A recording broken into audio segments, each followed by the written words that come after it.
Let's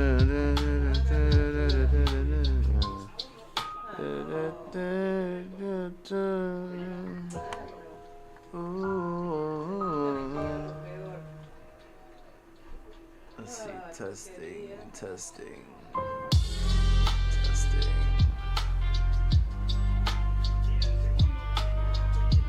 Well, y'all can hear me.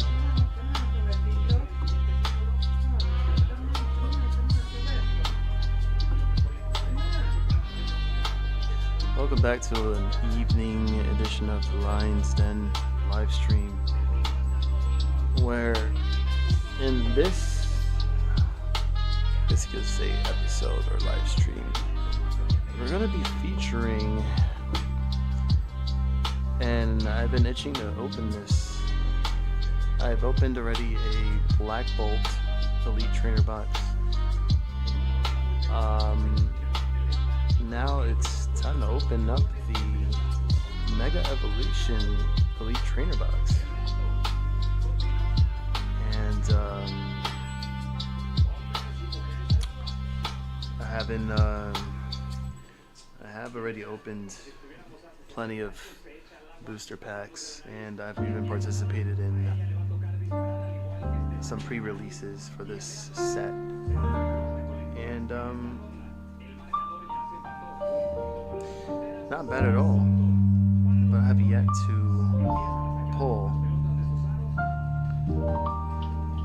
something good out of the packs. So what I am trying to look for in this set, if we can actually hit it,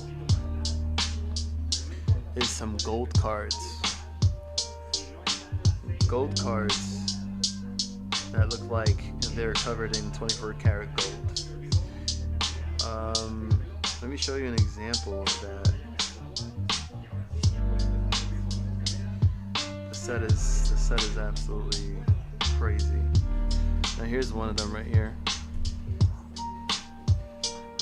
and this is a Mega Lucario EX. Zoom in here so I can show you exactly what I mean. This card literally looks like a gold-plated card in person. I haven't really gotten a chance to see it in person, but one of these days I will want to get my hands on it. And you can't really see much of the detail, but maybe if I lower the brightness on the screen a bit, but maybe you can see it better. What's up, Moisley? Phil all Craxon? Oh, Phil all Craxon. How do you come up with these names? I just want to know. Here's something else. But yeah, this is literally a special card.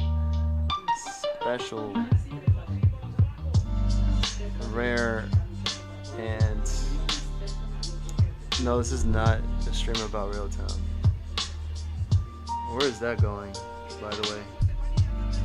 And that card in itself is worth raw $541.51 as we speak. The chart right here,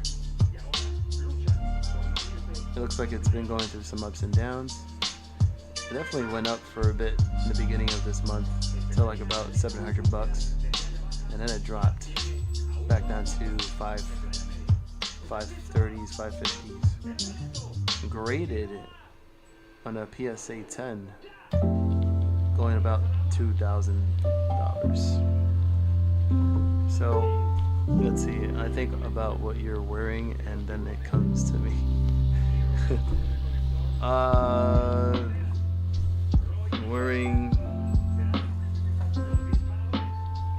Wearing a Adidas.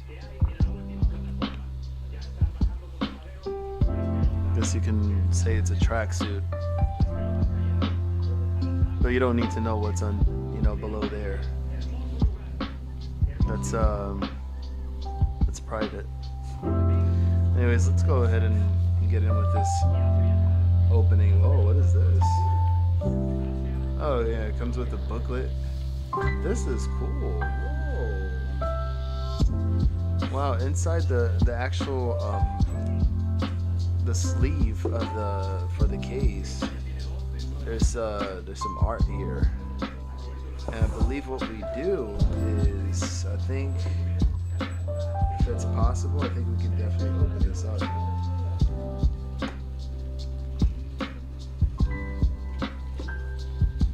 I did not know that until now. Let's see. Maybe I can get this opened. That's some type of adhesive. I kind of don't want to ruin this though, honestly.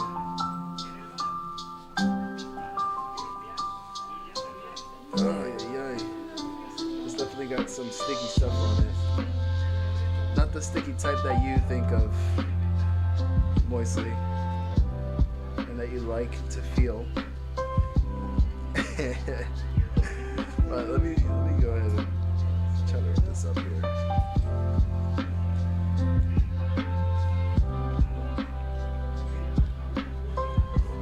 Man, I don't want to bend it because this actually looks pretty cool.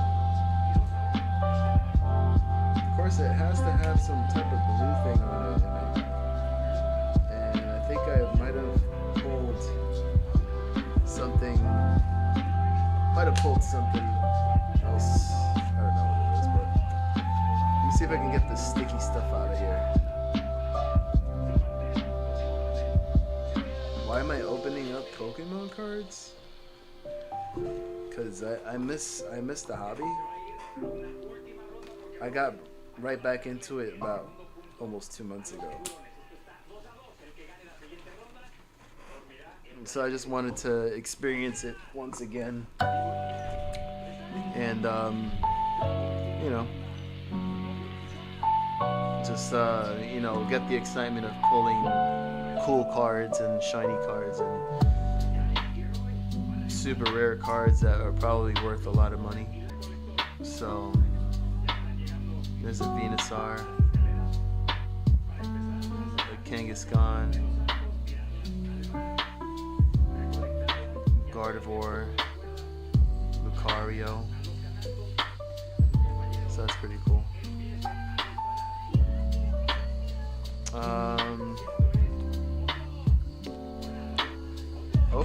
OBS is like, I don't know what OBS Studio is doing, but it needs to stop. Because it disconnected me earlier today from live streaming. And I had to restart again. Alright. You like yellow Pokemon? You like yellow Pokemon? Then you'll like this. Here's your Pikachu. We got this other one over here.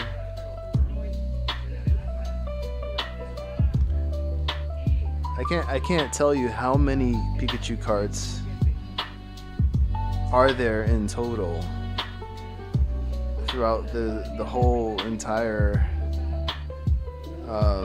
existence of Pokemon. I'm pretty sure it's insanely a big amount, a huge amount. Yeah, it's a little yellow turtlet, and then there's one that's prancing around like femininely, like William does in the field next to the Washington Monument in his insane mind. Anyways, about this, here's the player's guide. Alright. And here are some of the special illustrated art rares. You got your Lucario, your Gardevoir, Venusaur or Venusaur, and Kangaskhan.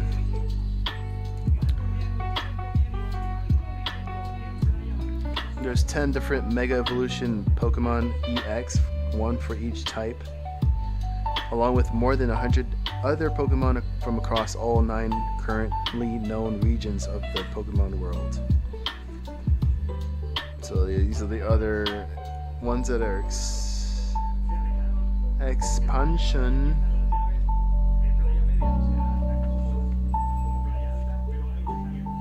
Yeah. Trying to look for the ones that we're trying to chase. Let's see. These are just all the names. And this is the list of all the cards that are in the set. Complete set here.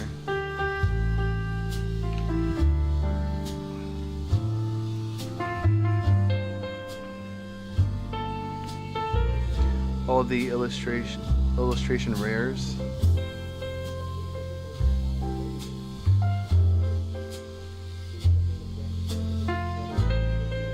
Which is the ones that are worth a lot more. And then the gold cards for your golden showers.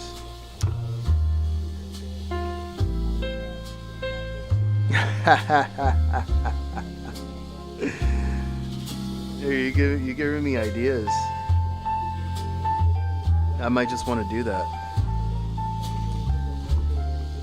Can you do an AI where you put William on a Pikachu and then it gets mad and explodes? Could probably do that. I just have to look for a Pikachu. Let's see, I think I'd have to go to reference to video.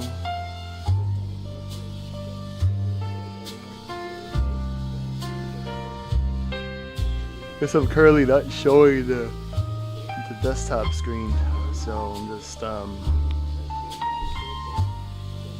me see.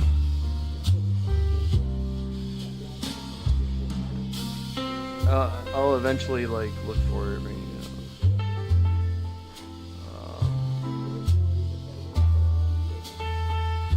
Probably, let's see, Pikachu.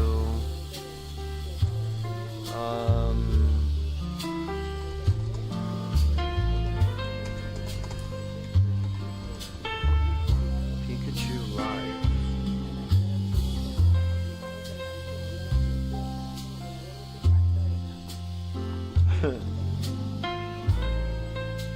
Also with eggplants raining down.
I think I know.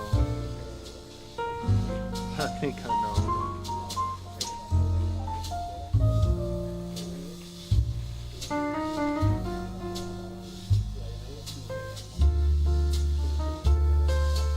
I think I'll probably save this image.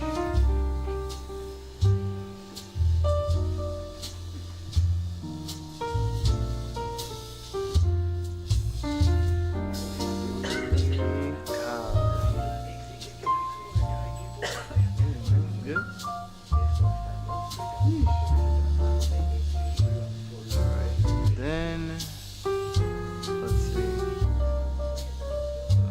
I need to find William. Find a good picture of William.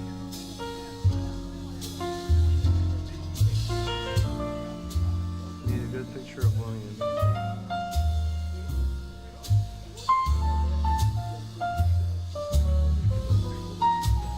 It's gotta be there. Come on, William.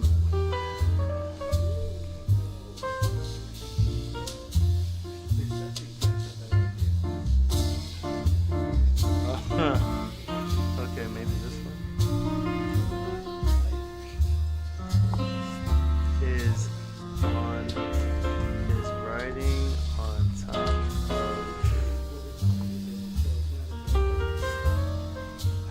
riding on top of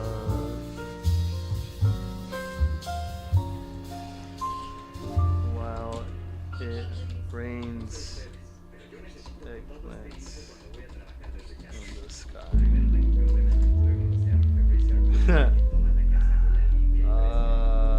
2 free trials.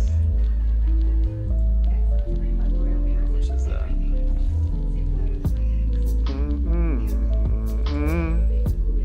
Sound effects only? Dubbing mode? Oh no, wait.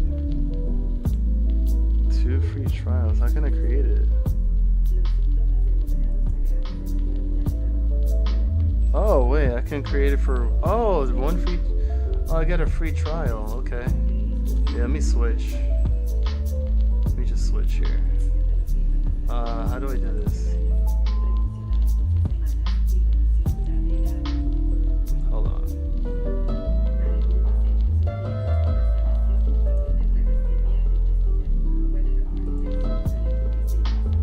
No, that's not what I was trying to do. Oh my gosh.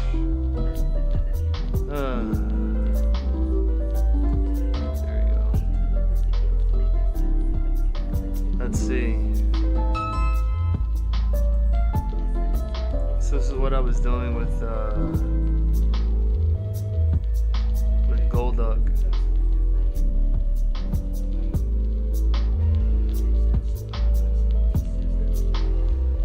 I like this one better.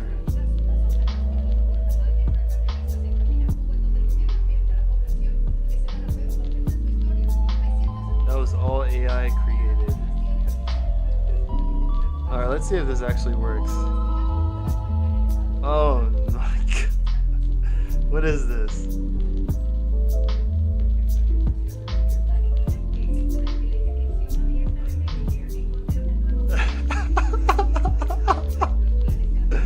What is this?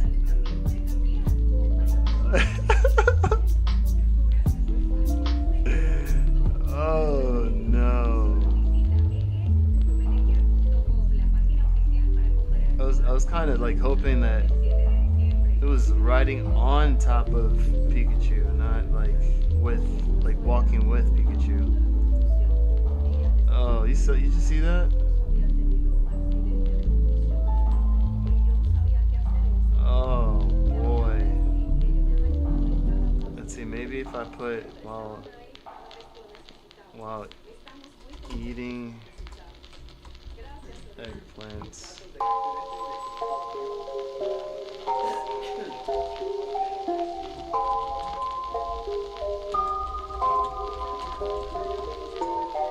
Okay, maybe that might just, let's see if that works. Come on. Do it.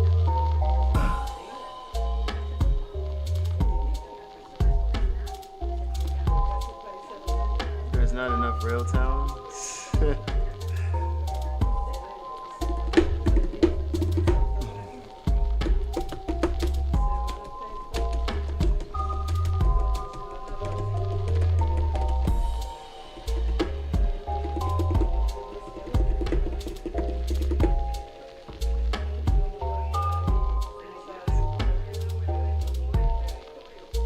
That is insane, dude. Like, what?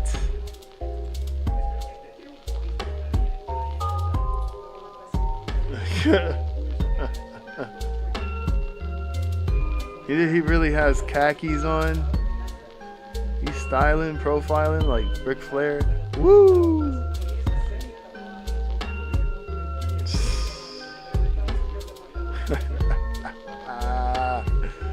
All right, let's see which one is this. Let's see how this goes. I should have been more descriptive, like riding on top of like a horse. Oh boy, let's see.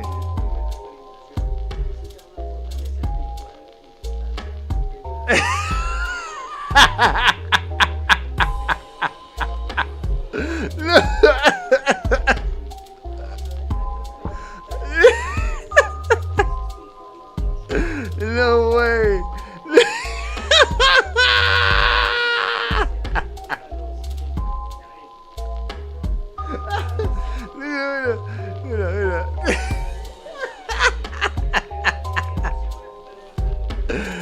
Oh my gosh.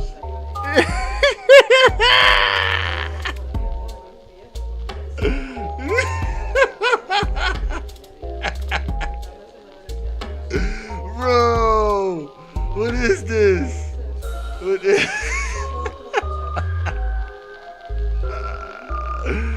Oh no. Oh my god.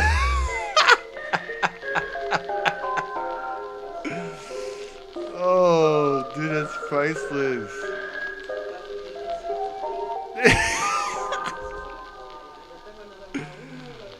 Oh my gosh. Wow. All right.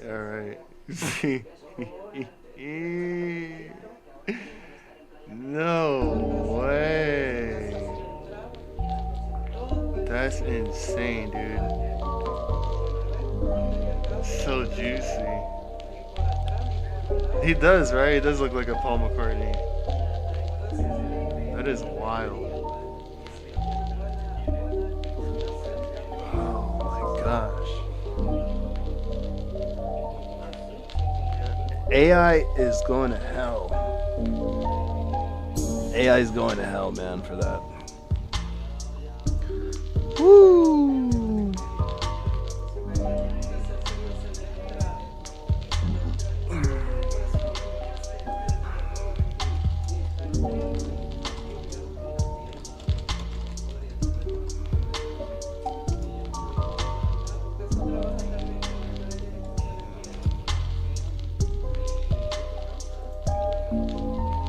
Dude, that's crazy. I cannot believe it. I am dying laughing inside right now. There goes your real time right there. Anyways, let's do this real quick and see what we get. We're gonna go ahead and chase for those gold cards. I really am excited. Here's what it comes with. Here are the sleeves, so you can put the cards in and build a deck with it. You can fit all of the cards in here. If you want to make a box full of cards of the same set. Here is all the Mega Evolution booster packs, which usually comes with 10 cards each.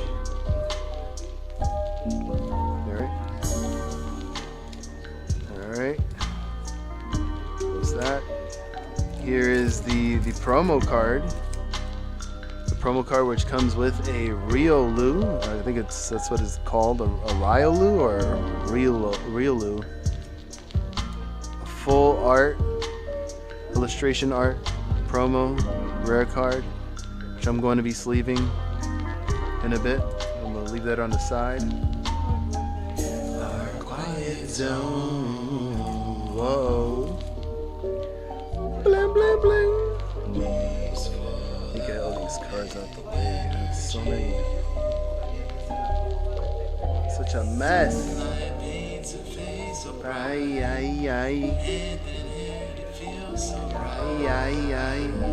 And of course it comes with a pack full of energy cards. Wonderful. Comes with dices and some damage counters with numbers on it from 10 to 100. Dice. I'm not gonna gamble. And it comes with a coin. This looks dope. Look at the color on that one. Alright, so that's that. Here.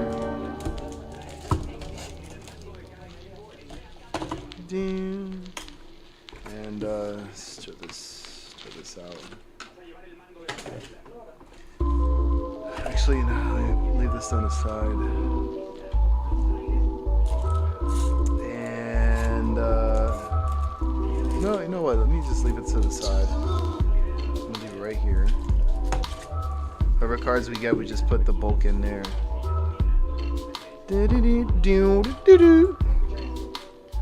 Joker and Gabe, what's going on? Give it the moon, Mama Weber, Mama Weber. All right, let's go for it. Wish me luck. Go for a gold card. Let's go. First pack.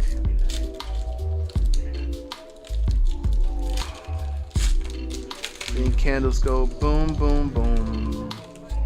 Do, do, do, do. In the trash. Gabriel, what's going on? How you doing? How you doing, Gabriel? We got Electric Energy. Let's go. I don't know how these guys do it. Hold on.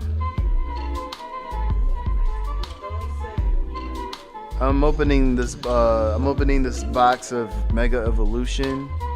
It's an Elite Trainer box. Usually comes with 9 packs, all that stuff. So we got a Corfish, Tangela, Sandshrew. It's a classic right here. You remember Sandshrew? Got a Leo, a Chi-Yu from here for Choo-Choo-Wah. This is a Surfing Beach. It's a stadium card. Oh, we got a Latios here. Ooh. Are we getting to the best part? Let's see. Pachirisu. Yeah, exactly. 3-2. It was no, actually for the Mega Evolutions, it's 1. It's 1 to the back. It's yeah, 1 to the back. So you got a reverse holo, and then you have another reverse holo. Okay, so you got 2 reverse holos. It's either a rare holo or a we got a Mega Venusaur EX double rare. Let's go. This is my first Mega Venusaur EX. Nice. Let's go.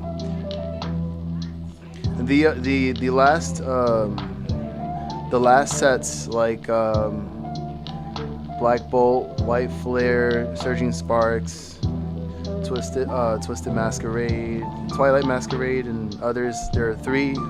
It's 3 to the I think it's 3 to the front. Oh wait, hold on. I gotta get my sleeves ready for this. What am I doing? What am I doing? This is very sexy. Look at that. But I would love the full art rare though. The full art rare Venusaur hits. Like that goes hard.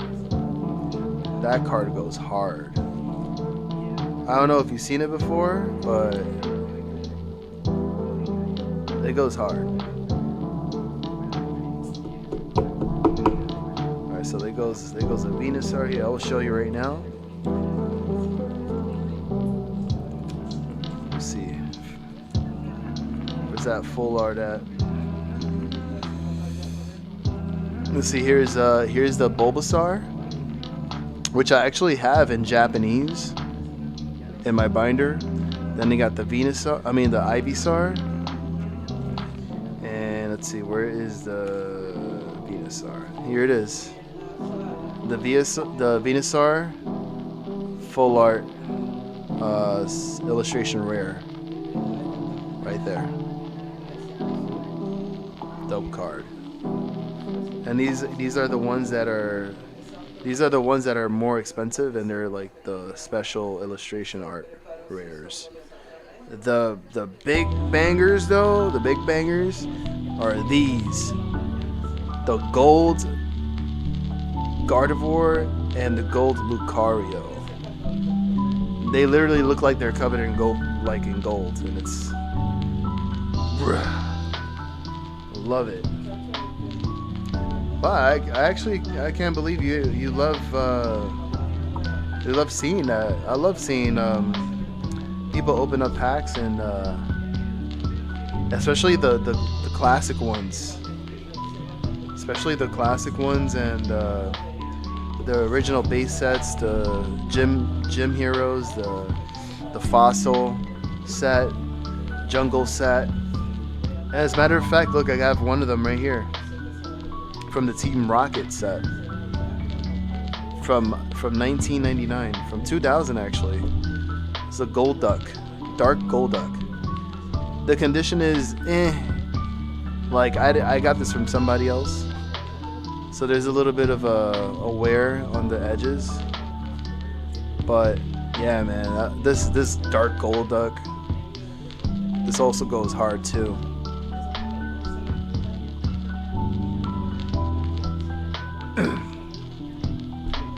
So that goes. Let's see. All right, so that is pack number 1. I'll put these over here. In the meantime, who's gonna clean me up when I piss in my Snuggie now?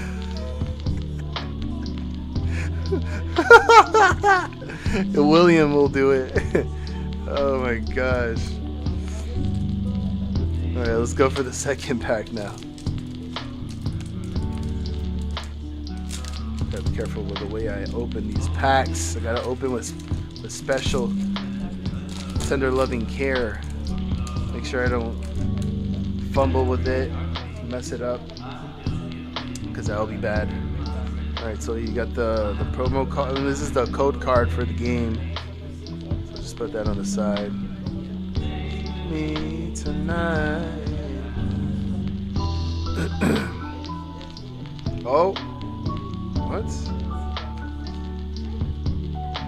Wait, did I actually just? Hold on. No, I'm bugging. Okay. Woo.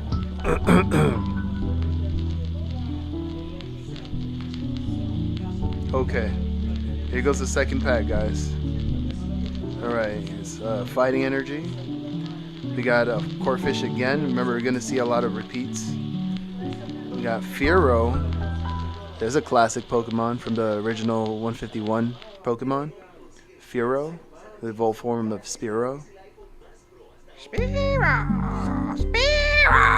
There's another Litleo. See, another repeat. Tinka-Tink.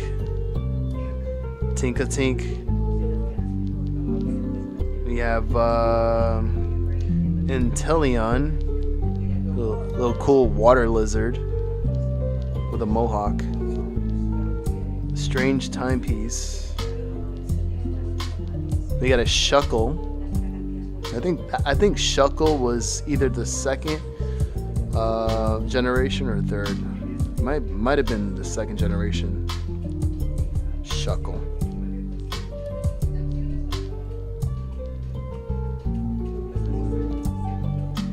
Alright, so we're getting to the the reverse hollows. I think the light for some reason. Hold on, I need to like.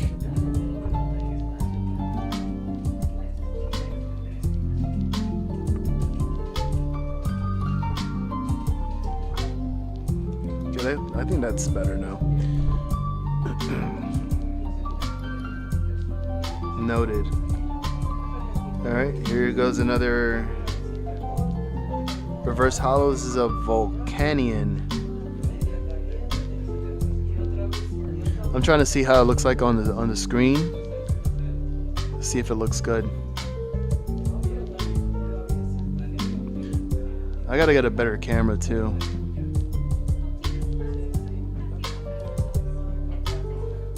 Alright, let's see if we get another double rare or a full illustration art.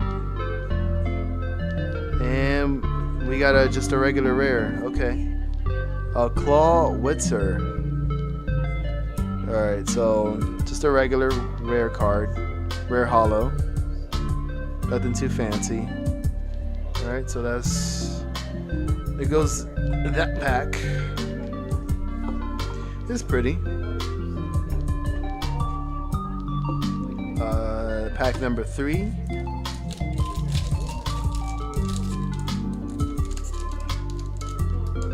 Oh, they just...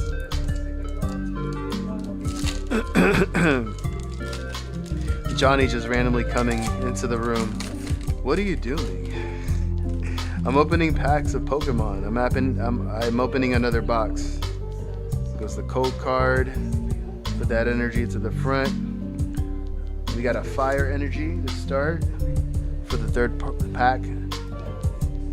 All right, now, oh, okay. So we got a Clauncher. All right. We got another Tink-a-Tink, a Tink-a-Doo-Doo. We got a Nickit. We got a Miltank. That's some big udders Miltank has. Look at that. Look at that. Look at them nips. Would you like to suck those, Johnny? Huh? What up, Johnny? How you doing? We got a Marshadow. Oh, we got a Goldango. All you can grab. How about that? And we have a Repel. Oh, here goes a reverse hollow. A Thievul, which is the evolved form of Nickit, which we had just saw. Alright, so we can try to get that right there. Hold on. Here it is. Here is Nickit. Alright, so the evolved form, this is the first stage. Second stage right here. Alright. Second reverse hollow is a Nincada. I guess it rhymes with Kinkada. And another rare card. Look, a Raikou. Wasn't he legendary? It was Raikou, Suicune, and Entei, I think.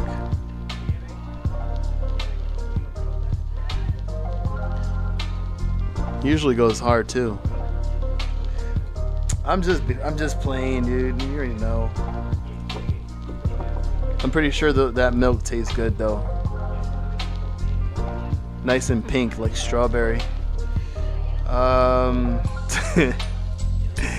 After this, we're gonna get right into the stocks. So we'll just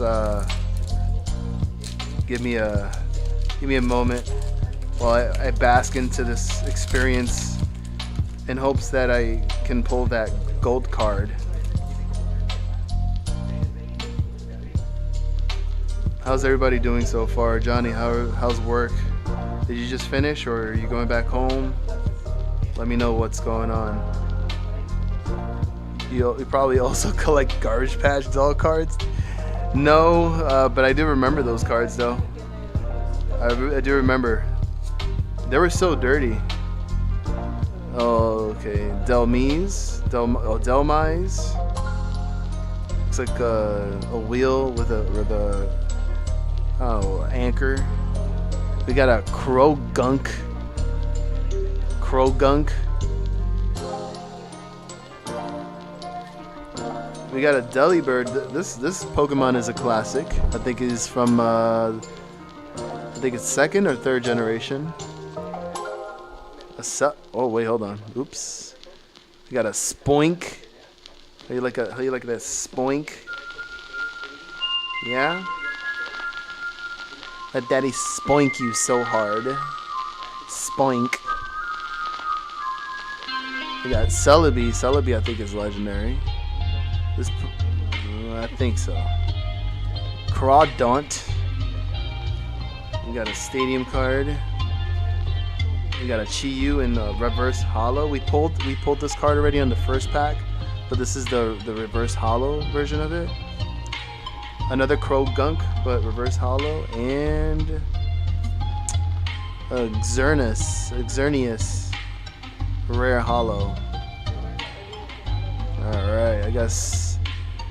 Where's the pull? We're only gonna get a Venusaur? Is that the only pull we're getting out of this box? Come on now. Come on. I have some Garbage Pail Kids cards somewhere in the house. Dude, if they're still in pristine condition, heck, you never know. You could probably get them to grade through one of those companies like PSA and grade your cards and then put them on eBay, man. Win yourself like $1,000 if they're worth a lot. Not financial advice.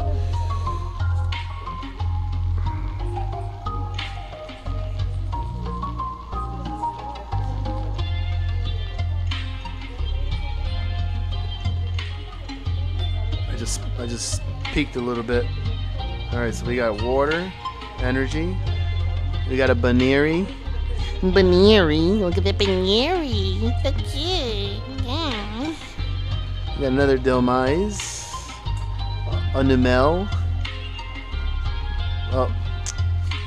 We got another Krogunk. You see, you're gonna see a lot of repeats again. Shiftry. Alright, Boss's Orders. We got a Stun Jorner, powerful card. Here's a Corphish, reverse holo. Oh, guys, I think we got a hit. We got a big hit. We got a big hit here. It's not gold, but it's definitely a full art. I'm pretty sure it's a full art. Oh boy. Huh. Let's see.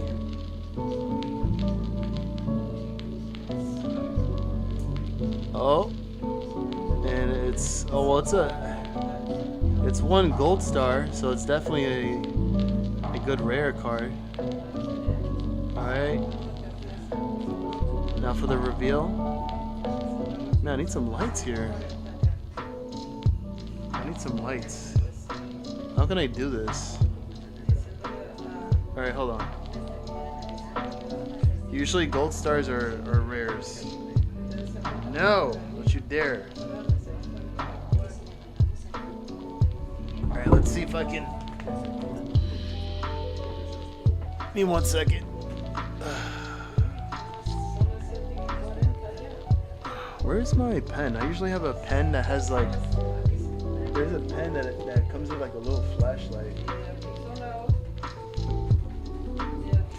It was probably 3,000 in originals today's market. What are you talking about? The Garbage Pail Kids? All right, let's see if I could do it like this. Oh no, that doesn't work. I gotta probably do it like this.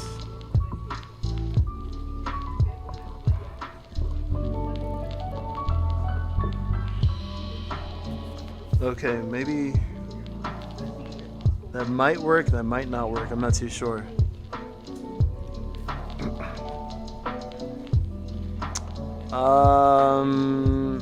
Then there's that shadow. It's kind of giving it away. Yeah, it's a shadow. I'm just looking at the stream right now to see if it's actually hitting it where I want it.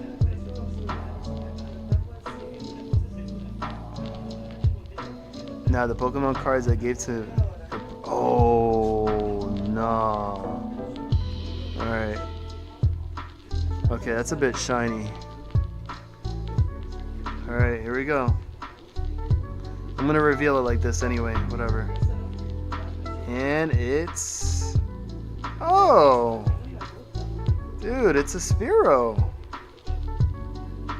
Oh, that's fire. Look at that. Wow, okay.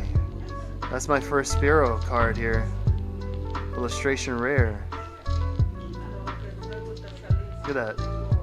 I think, okay, I gotta, it's the shadow.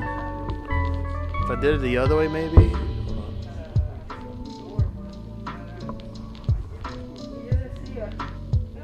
Okay.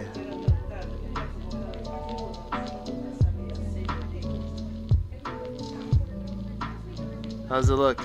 Clean? Nice.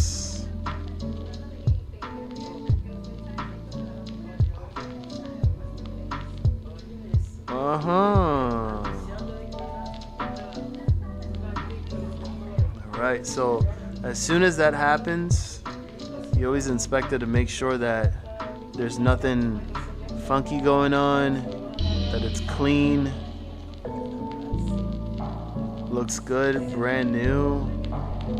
Don't know what those lines are. Hopefully it's nothing. But looks mint.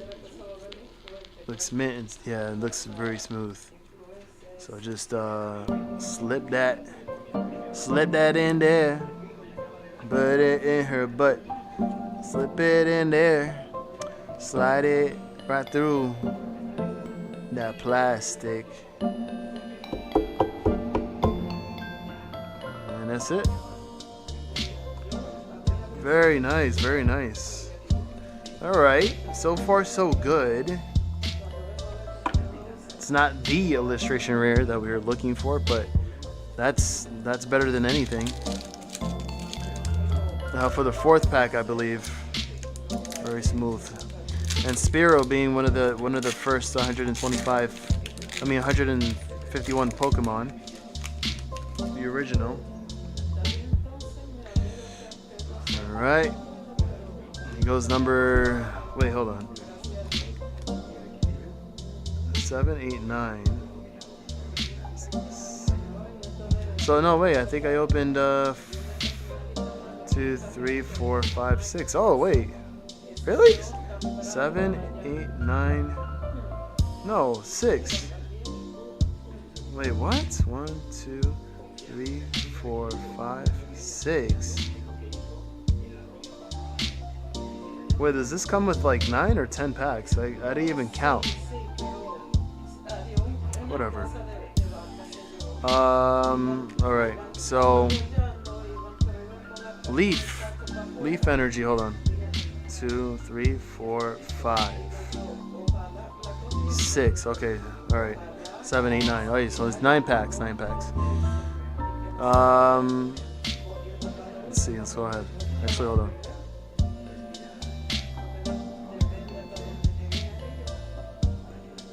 Okay. You think Beyond may flip tomorrow? It stayed green all day today. They really tried going for it too early in the morning. They tried going for 250 and then it started rejecting before it could even reach 250. It goes Electrike.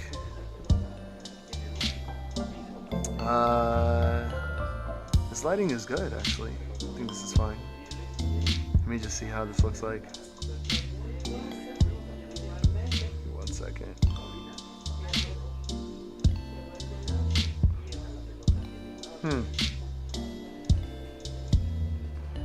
Oh, and I gotta move it down.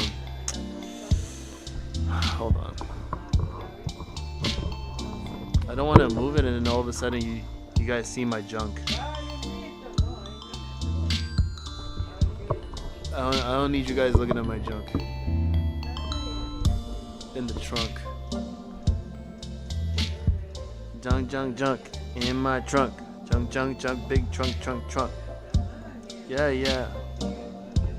Oh no. Alright, I think this is better. So wait, hold on. I think it's trading on a 24-hour market now. I gotta see where it's at now. Alright, I think that's better. Yeah, screw it. Electrike. Sobble. Yeah, it's just as cute as a Squirtle. Maybe the same family? Who knows? We got a Toxic Croak. I'm just kidding. You don't need to see that. Stuffle. Oh, look how adorable it is. Oh my god. Looks like a stuffed animal. That's why his name is Stuffle. We have a Solrock. We got a Shiftry. Never mind, Shiftry. Remember Magnemite? This is the third stage, Magnezone. You had Magnemite, Magneton, Magnezone. This is pretty cool. Then you have Curlia, or whatever you pronounce it, reverse hollow. And we have a Repel, reverse hollow, and we get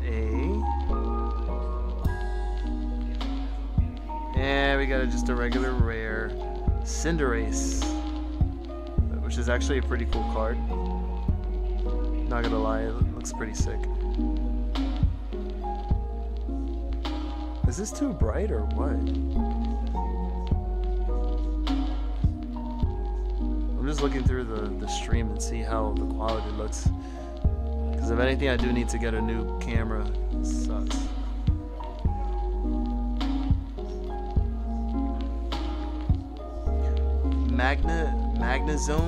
Magnezone. Let's see.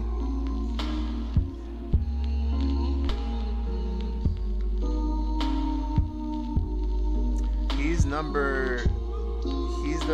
the 462. He's number 462. The 462nd Pokemon. So he's considered 4th generation? Yeah, I think he's 4th generation. Oh yeah. No.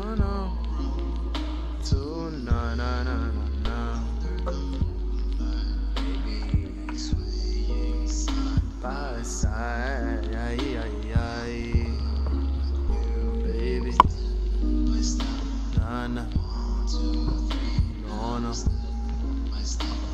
no.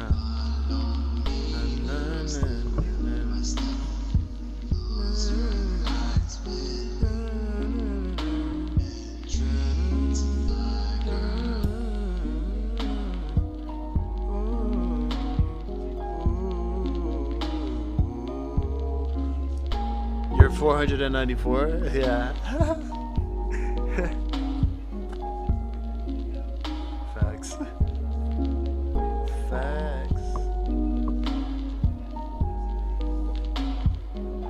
That's cute. What type? If you were a Pokemon at 494, what type would you be? Fire, electric, water, grass, fighting. Oh wait, I said fighting. Psychic, dark, electric.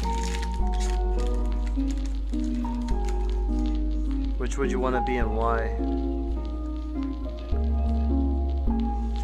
Here goes number 7 of the Mega Evolution Booster Pack. And it's a psychic. It's a psychic card right now. Can we get something of a rare kind? Something special. We got a Snover. Snover. Cool art. I do appreciate the arts on all the cards though, honestly. It wasn't even pointing at the cards. Jeez, what am I doing?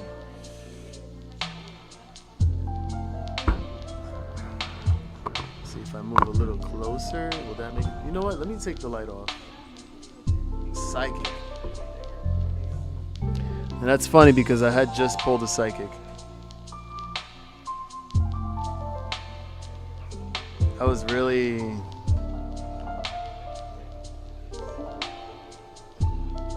That was interesting.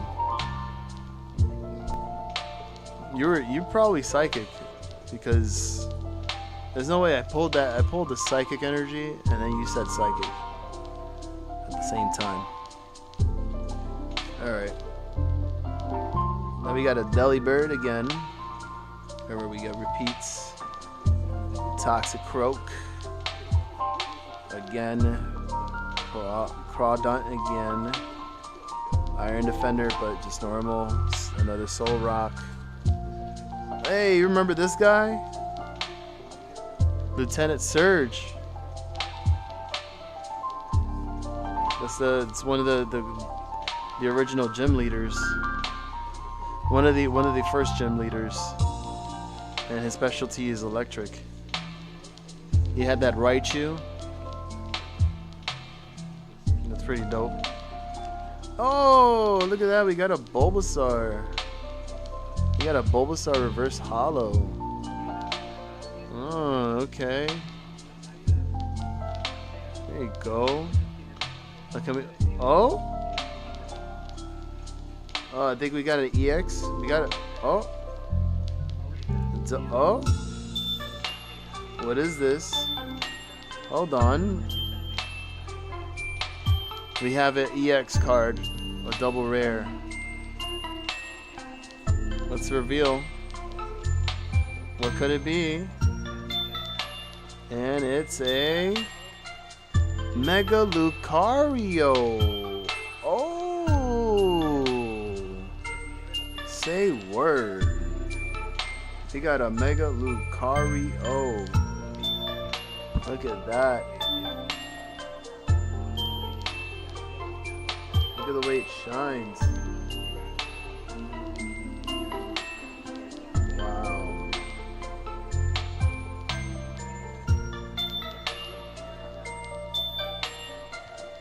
Very nice. Clean too.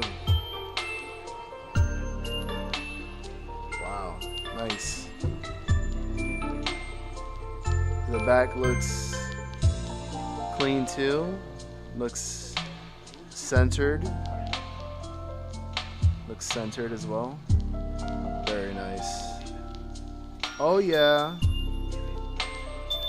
Oh yeah. Not bad. I got him. I'm fumbling with the freaking sleeve here. Okay, there you go, and get top loaded, bitch. I can actually see where I'm putting it in. Oh, I'm missing. There you go. Get in there.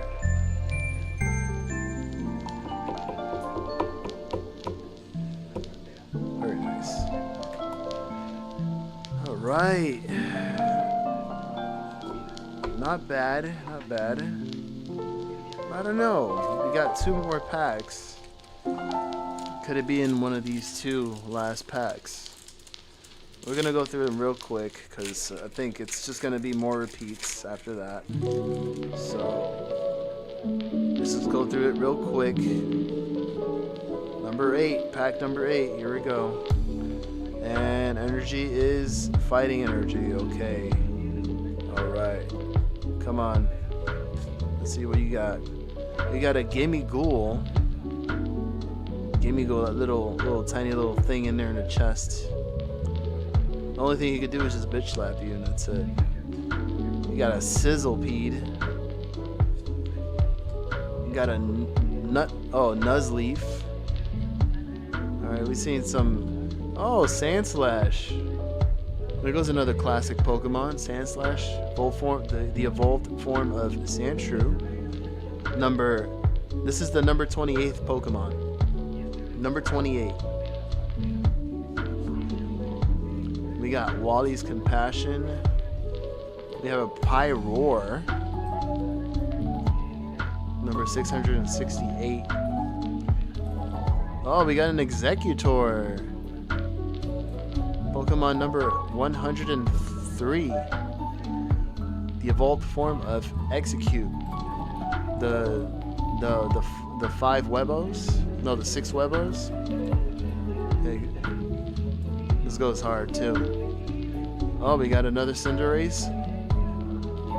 Reverse Hollow, and we got a Marshadow. Reverse Hollow. Oh, we got something. And oh, it's a rare candy. It's a rare candy. This is a full. I think it's full art. A full art rare. Has 2 gold stars on it. You remember your rare candies? Your Pokemon games. Try to level up your Pokemon quick. Yeah, look at that. Very nice. Very clean. Very clean rare candy. Clean back too. Fresh. Very nice. Very nice. Alright. We're getting some hits here. Not bad. But you already know. You already know it's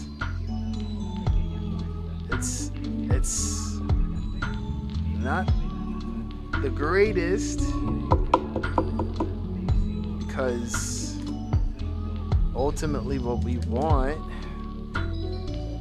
want is something of a banger proportion. We gotta get it. We gotta get something epic. Is it gonna be in this one? Will it be in here?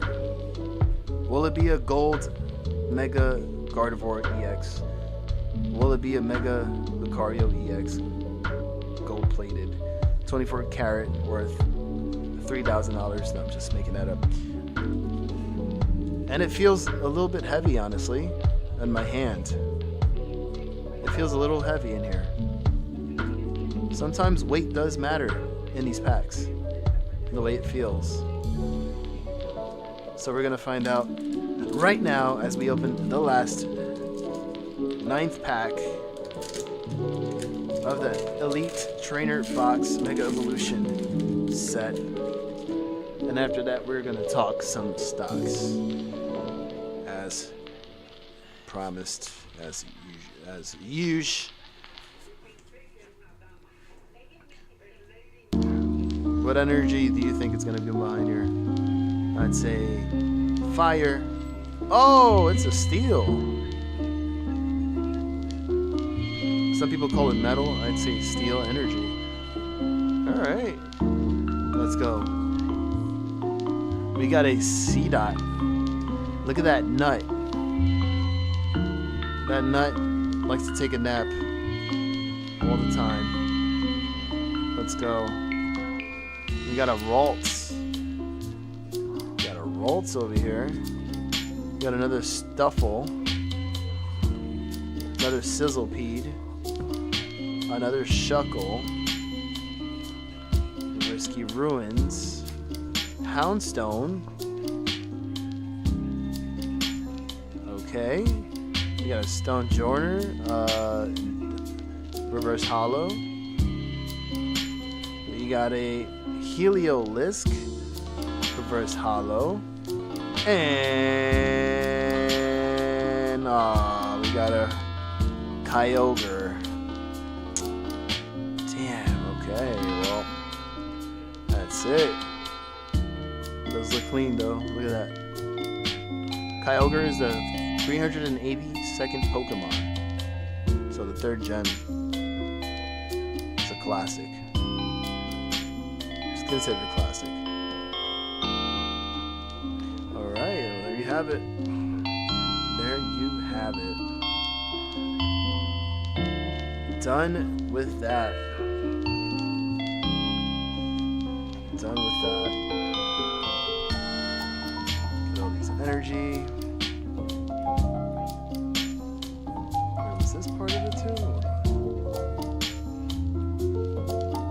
This was. Oh, I think right. Right, that is mega. Right, that's true. I had opened another pack here. Yes, I remember this. That is true.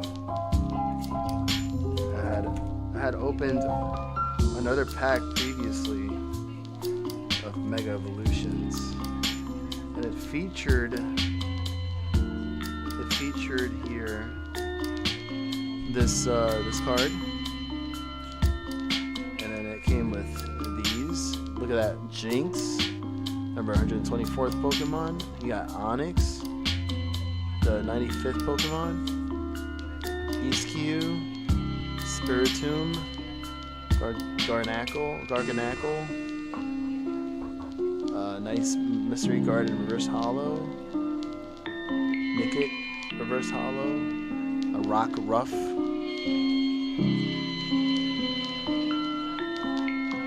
nice. Oh yeah. This is exactly what you wanted. It's exactly what I need, baby. Alright. That's that. So there goes the hits right here. It's not too bad, not too shabby. Alright. Nice. Very nice.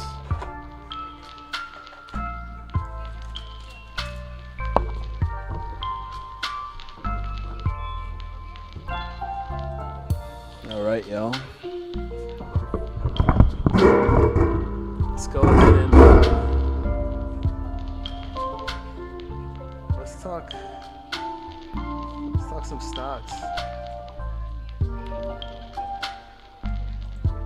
By the way, oh yeah, you like that Railtown juice? Yeah, eat that, man. It gives you a lot more hopium. I'm hoping that Railtown squeezes to $5,000. Yeah, there you go. Yeah, yummy, right?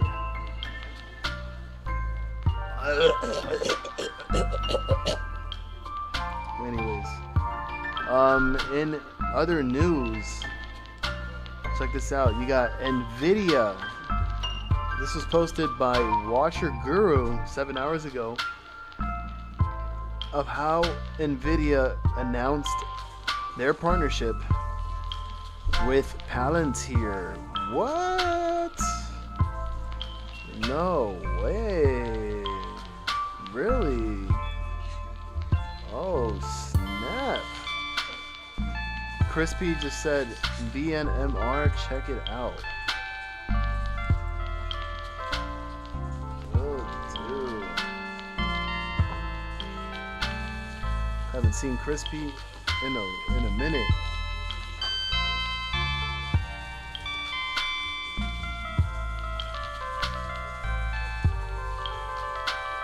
Go here and just post that.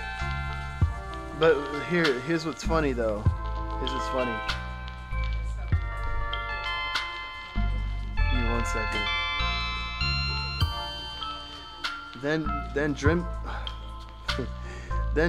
Jim Cramer goes and he decides to post on Twitter. And then he says something about Nvidia. he goes on and says, well, NVIDIA, own it. Don't trade it. He wants you to own NVIDIA. Don't trade it. How hilarious and ironic that is for him to post a few hours later and say that. Makes you wonder what the stock is doing currently. So we're gonna go ahead and check NVIDIA real fast. Since it trades on the 24-hour chart, the 24-hour markets, you can see that NVIDIA did run up for the past couple of days and consolidated last week, hit a support around 176, 177, and from there on stayed climbing for a while. The volume didn't start coming in heavy until 6 days ago, and so from 176 till $204.21, which is where it's currently trading at right now as we speak. And look at that climb, and that's based on the news that they announced a partnership with Palantir. So let's go ahead and check Palantir real quick. And you can see here Palantir had a big jump during lunch, well, my lunchtime, I want to say, right about 1:30 in the afternoon. It was trading at 186.78 at the bottom and got pumped every 5 minutes. It went on a pumping spree until it reached a high of 191.78 and then came down a bit and consolidated throughout the rest of the afternoon. So market closed at 189.60, now trading up 190.38. So what makes this partnership special, you may ask? Well, let's see the comments. As a matter of fact, let's look at the news. Let's read and see what's the meaning of this and what does this entail. So, continuing its open arms strategy of partnerships, as you know, it did have a partnership, I believe, with AMD recently. So now partnering with Palantir. Palantir and NVIDIA announced a collaboration to integrate NVIDIA GPU accelerated computing, CUDA-X libraries, Nemotron and Nemo models into Palantir ontology at the core of Palantir AI platform, AIP. Here it says, quote, Palantir and NVIDIA share a vision to put AI into action, turning enterprise data into decision intelligence, said Jensen Huang, CEO. By combining Palantir's powerful AI-driven platform with NVIDIA CUDA-X, accelerated computing, and Nemotron OpenAI models, we're creating a next-generation engine to fuel AI-specialized applications and agents that run the world's most complex industrial and operational pipelines. Additionally, the two companies are also working to bring the Blackwell architecture to Palantir AIP, and this will accelerate the end-to-end AI pipeline from data processing and analytics to model development and fine-tuning to production AI. Using long-thinking reasoning agents, enterprises will be able to run AIP in NVIDIA AI factories for optimized acceleration. Palantir AIP will also be supported in the new NVIDIA AI factory for government reference design.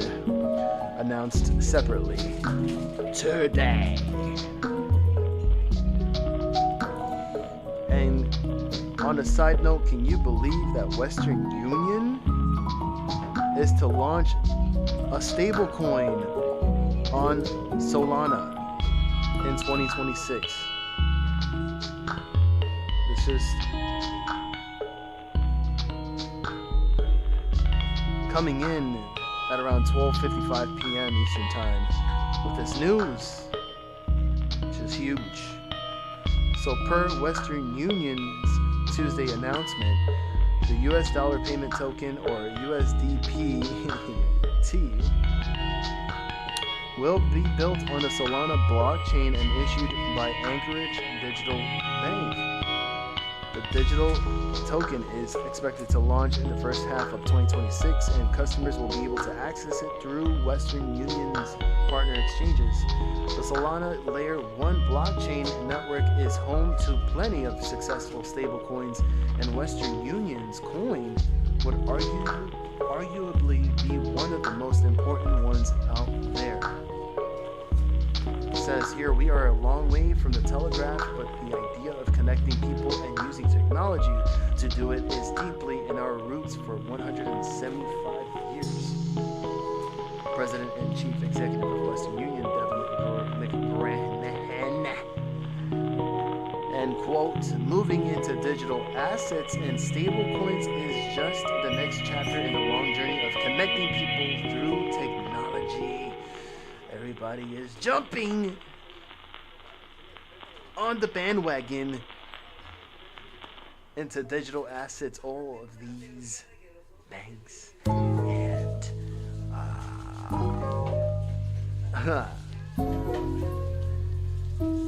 come on, you know, like trying to move your money around easily, the press of a button in seconds.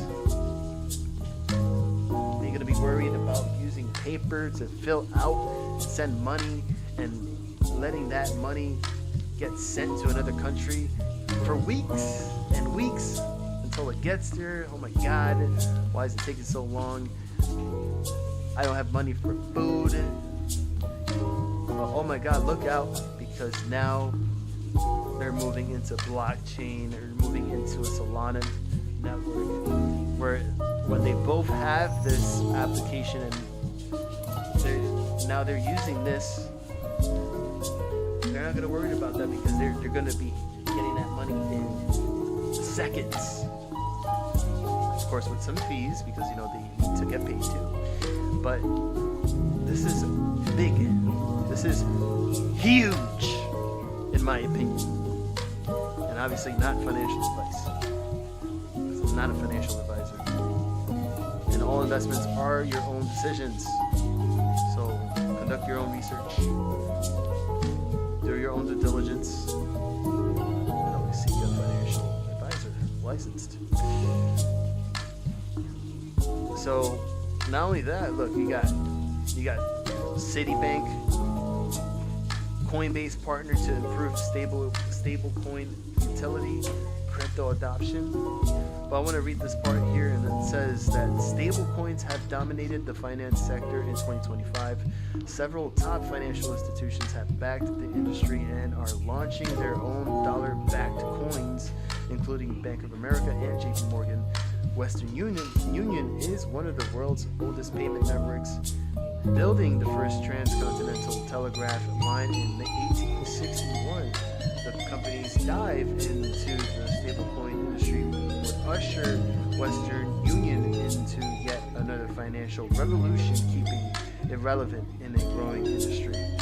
The stablecoin market already has a market cap of more than $300 billion. Western Union transfers hundreds of billions annually. Thus, should the Western Union USDPT stablecoin gain traction, it could send a huge influx into the current stablecoin market. Holy shit, dude. It is massive. Can you Imagine that. So, I believe that is big news that should be shared right now on the Discord.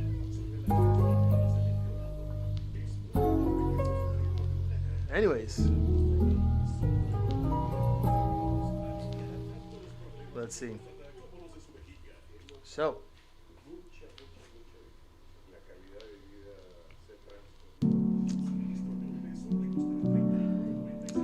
let's look at one of these comments here.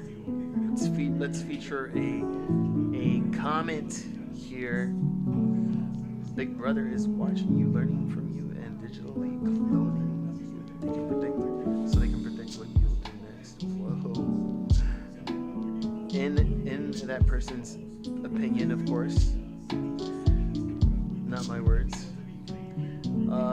Let's see. Let's look at this post here. Let's go. We gotta add in Palantir now. The bubble just keeps growing. Shows a graph here. The big circle here being Nvidia with $4.5 trillion market cap, which features here XAI, Figure AI, Mistral, N-Scale, Oracle, which spends tens of billions of dollars on Nvidia chips. Then Oracle with OpenAI inks a $300 billion cloud deal with Oracle, OpenAI. Nvidia into Intel, into CoreWeave, into Nebius, which is using services from Microsoft, a $3.9 trillion market cap company. Then OpenAI here has features that deals with N-Scale, AMD. So OpenAI to deploy 6 gigawatts of AMD GPUs.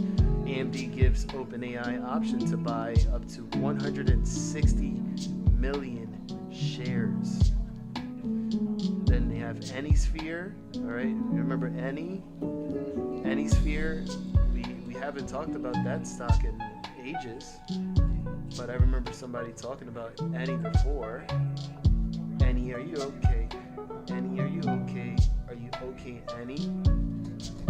A smooth criminal. Are you okay, Annie? Are you okay? Are you okay? Okay, Annie. Did I ever talk about that? I'm not too sure. No, I don't think I talked about that, but let's look at this stock. AnySphere. We'll go ahead and let's go ahead and blow it up on here.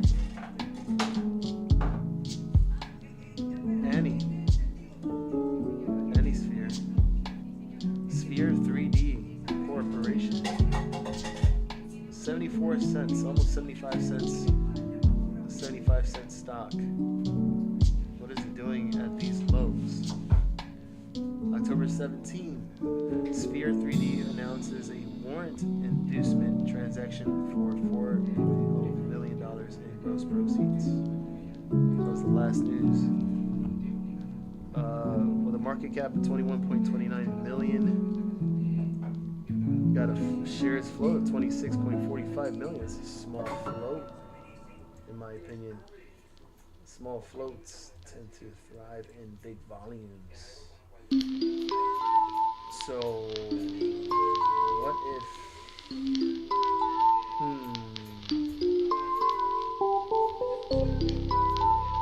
Let's see.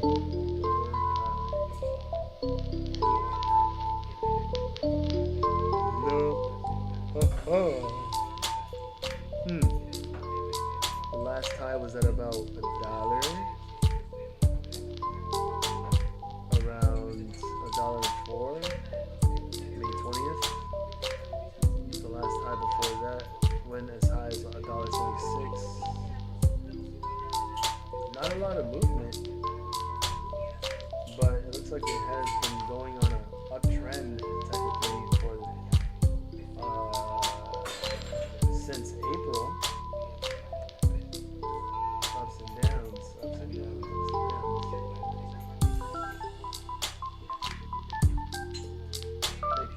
does look like it's kind of ready to turn back around.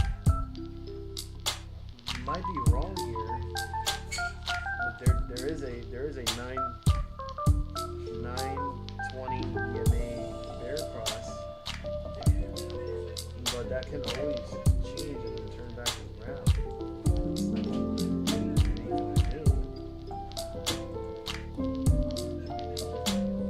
Looks really tight.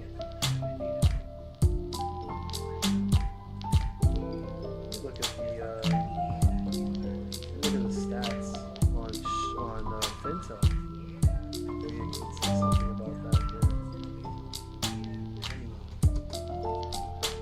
Any sphere. Let's see. No, it's barely any short interest percentage of the flow. That's very small. 4 million short shares available as of 7 hours ago. Cost to borrow barely anything. Okay. What about the weekly chart?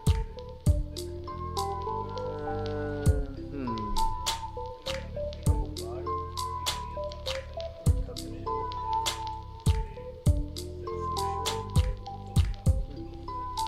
Ouch! Whoa. My elbow hurts like. Somebody said, whoa.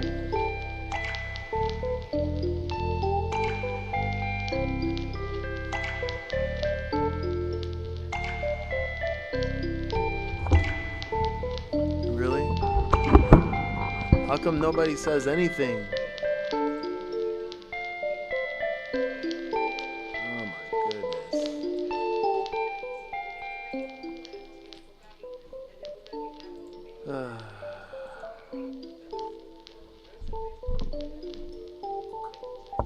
Nobody can see my screen either? What is this? I'm here talking, yet, like, nobody says anything about me still being on my screensaver. I'm here, like, just showing nothing. That's so funny. I just realized that now.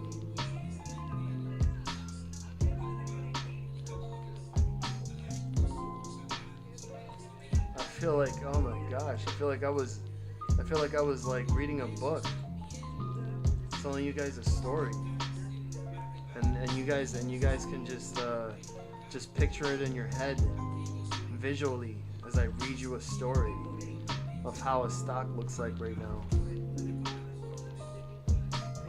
Yeah, now you see the charts because I realized that now I had to switch. I was on screensaver, but nobody gave me a heads up. I could have been showing my pee-pee for all I know on the webcam, and I'm here thinking that I'm showing charts.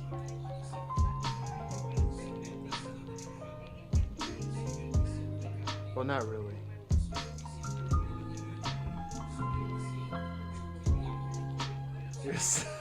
Your stock analysis while on screensaver was about the same.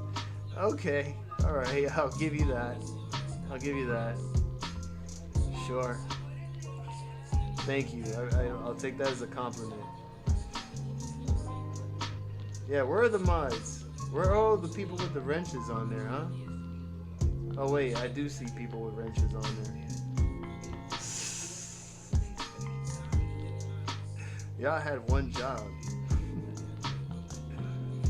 Oh, yeah.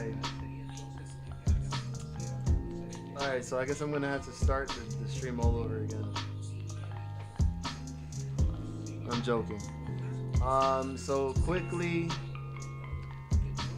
I'm just gonna go over it again. So if you missed it, and I posted it on Discord 7 hours ago, probably 8 hours ago. NVIDIA announcing partnership with Palantir. All right, I just read the whole page. But yeah, this is the whole graph here. next 20 bullish scenarios priced in. Nvidia with all the AIs, dealing with AMD, dealing with Intel, dealing with Oracle, dealing with OpenAI, Microsoft dealing with Nebius dealing with Nvidia, OpenAI with AMD, and all this going all together and yada yada yada services and all that. One big bubble that just keeps growing and growing. So might as well just add in Palantir into the mix now.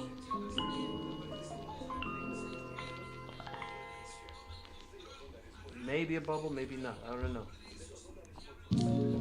After that announcement, guys, then you have this little bozo, the clown,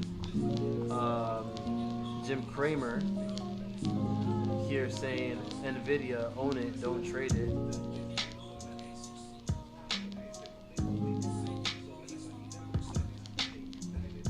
He's probably signaling the top for Nvidia. That's my thought right now. That'll be insane. Can you believe that? Nvidia, I mean, literally topping over. I mean, is this the end of the road for Nvidia here? Like, is Jim Cramer really calling the top by saying to own Nvidia, don't trade it? What do you guys think about that, huh? You're going into calls. Damn. Let's talk about how FOMC will shat the market like never before. Yeah, we could definitely talk about that too. As we're seeing that the probability is now higher than expected, with a 98% chance of a 25 basis points cut in interest rates to happen tomorrow at 2 o'clock p.m. Eastern Time. So, like I mentioned before, this could be where the markets will pop or flop. But as we all know, I mean, look, see, we're literally gonna be at 400. Currently between 400 and 425. You get that cut, it'll be between 375 and 400. That is a guarantee. There's no change in that.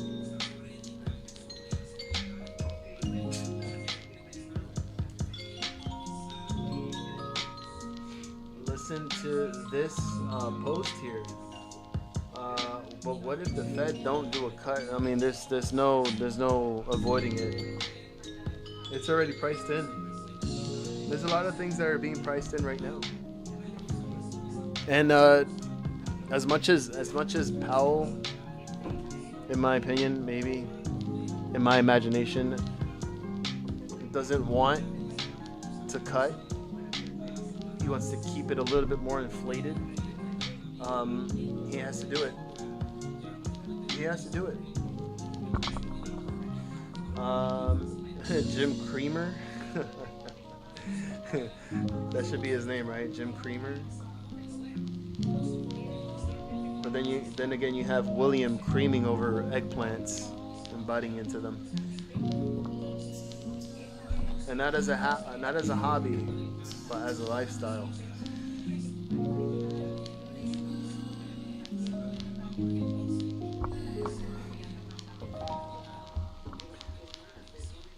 So maybe, I mean, this could be like one of those things, you know, when you bet on a team on FanDuel, and then all of a sudden one of your favorite teammates in that team, one of your favorite players, gets a huge injury and breaks a leg goes flying out over the post for a touchdown, and then all of a sudden you lose your bet.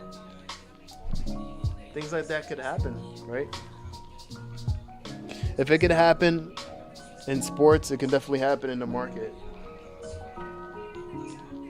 One way or another, there's always going to be something that will interfere that will manipulate, that will alter the future, that will alter the reality of how the markets are performing.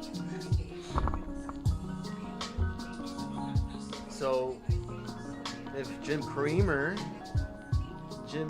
Coffee Creamer, or Spam Creamer, I don't know, who likes to eat spam and cream in it and eat it, saying to own Nvidia and not trade it, that's going to cause a lot of uncertainty for the stock, and as we all seen before, right? But currently Nvidia right now is up. It's actually up almost 2%, right around $204.40, and pumped really, really bigly, hugely, widely, a big gap in between. It just went up deep inside from 190 to 204, almost $205. That's a massive rally there. And then Palantir, slightly, not as much as Nvidia did, but obviously it was an Nvidia deal, so it's kind of green. But what about SPY? Like, what is the SPY doing? Well, SPY is still pumping. SPY is up, probably over 690. Let's see, where's the SPY now? Oh my God. SPY was actually just about to reach 689. So who knows if tomorrow, let's say if it the cuts happen, it's priced in, blah blah blah. Oh my God, they're announced 25 basis points cut. Market goes boom. SPY reaches a new all-time high of just barely missing 700. Barely missing 700. And then all of a sudden, that is where everything starts to shit the floor.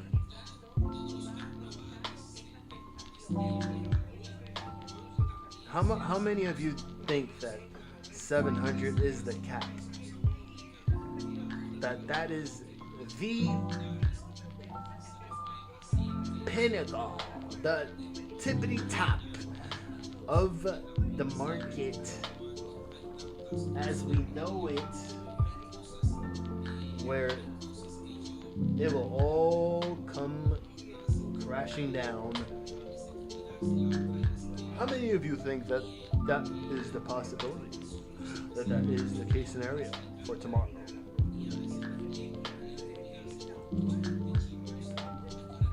We have Bitcoin down negative 1.18%. Bitcoin is trending down. If that is ever a sign of things.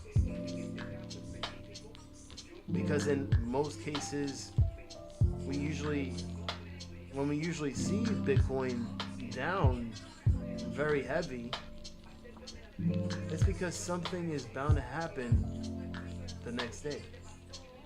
And what am I seeing here on Webull on the chart?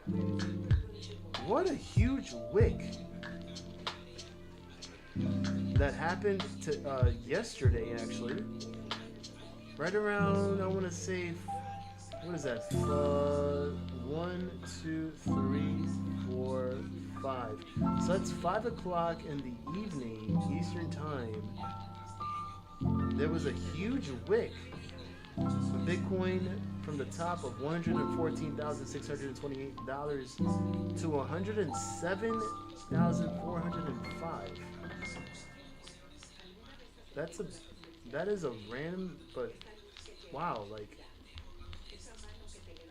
that's a big deal. Who the heck let go of their Bitcoin there?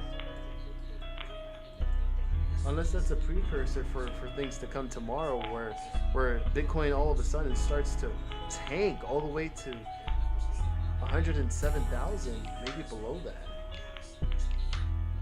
Look, we got another wick here too on the 25th.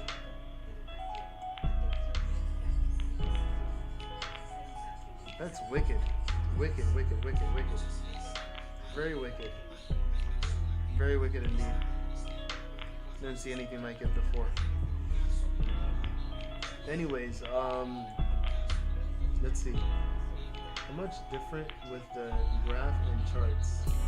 Oh, much different? Oh, so if I was just talking and just not showing anything but listening, like you're on the road, in the car, and you're just listening to what's happening. I'm reporting the news, reporting what's going on with the charts. Here, live in the Lion's Den podcast. Here to make your car drives a lot smoother without the need to go in road rage mode. Lion has your back, and here to announce as well a couple of stocks here mentioned on the chat here. Fishy Johnny talking about GME. What are your guys' thoughts about the GME warrants? I think it's ridiculous on those prices.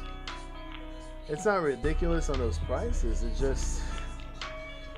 It just depends on what GME does.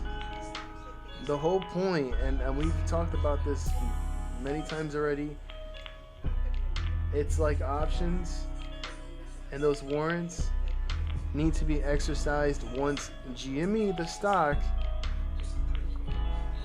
hits $32 a share. From there, then you can decide what you want to do with those warrants. Okay? Now I can go ahead and go back on ChatGPT, because I had posted on Discord, if I'm not mistaken. I think I have posted. Could go back and find out. By the way, again, once again, congrats to Gabe. Putting some gains on the table there. Some Beyond Meat 2.5, right, $2.50. Putas expiring this Friday, and gaining $26 in profit from it. So congrats. Fishy here up this past week, up 36.95%. Up almost $280 in options. Congrats. Oh, he's on fire. He's on fire. Let me go to ChatGPT. Let's see if I can find this right now. Here we go. There it is, right there. October 2nd. I posted this on October 2nd at 4:24 Eastern Time. Let's go ahead and open that up real quick, so I can show you. Not financial advice. Let's show you this. Huh? Lower this music a little bit here. Good. So, what did I write here? Let's see. Okay, let's see. Okay.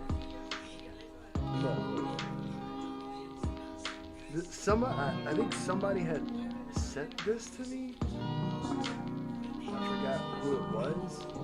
This was highlighted here where it says call holders / put writers. And it says here, as a result of the adjustment described above, the warrants will be part of the adjusted GME1 options deliverable, but only until the warrants expire, after which time they will be dropped from the deliverable of the option contract. When the warrants expire, which is next year in October, and are dropped from the deliverable of the option contract, any value the warrants may have had will no longer be associated with the option contract. As a result, holders of in-the-money calls may be disadvantaged unless they exercise in sufficient time to obtain the warrants.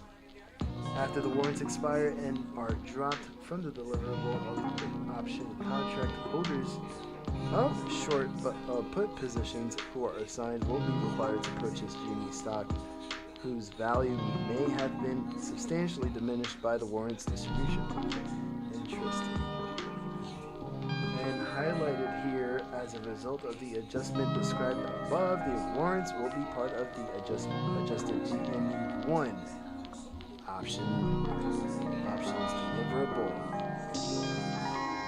So if you haven't noticed that, here on the options section here on Webull, it's not there. I don't see it here. Maybe, I don't know, that is actually there. Hold on. So wait, hold on. Non-standard? It's gotta be here somewhere. Let me see. Oh, here we go. Non-standard. Non-standard, if you see, so if you uncheck this, you're just going to see the regular options chain without GME1. You click this, it's non-standard. You're going to see it right here. Right here, you're going to see it. October, for example, this is October 31st, 2025. GME1. Then you have, pretty much for every expiration date. 7th November, the 14th, 21st. Here. It's all still there. Let's see. Uncovered short observations. I think this is something else.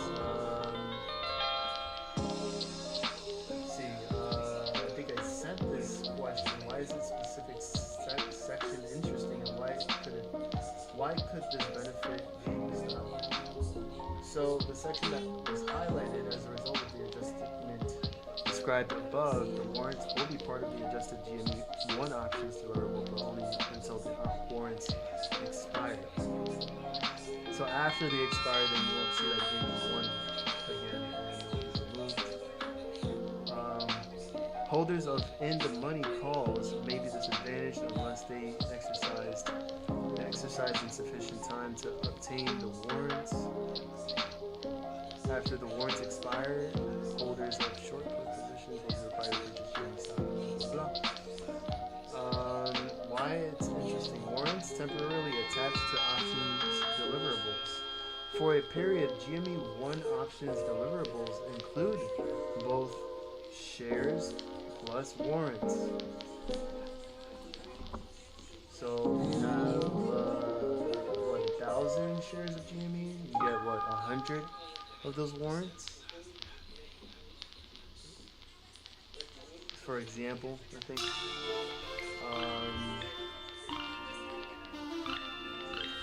Matter of fact, let me see.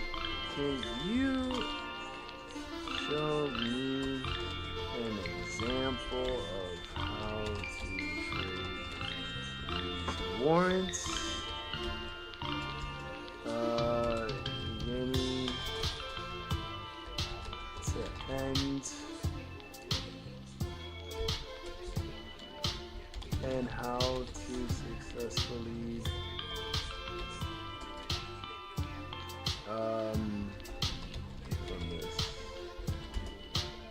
this. Let's go ahead and hypothetically ask this question. And as ChatGPT just said, hypothetical.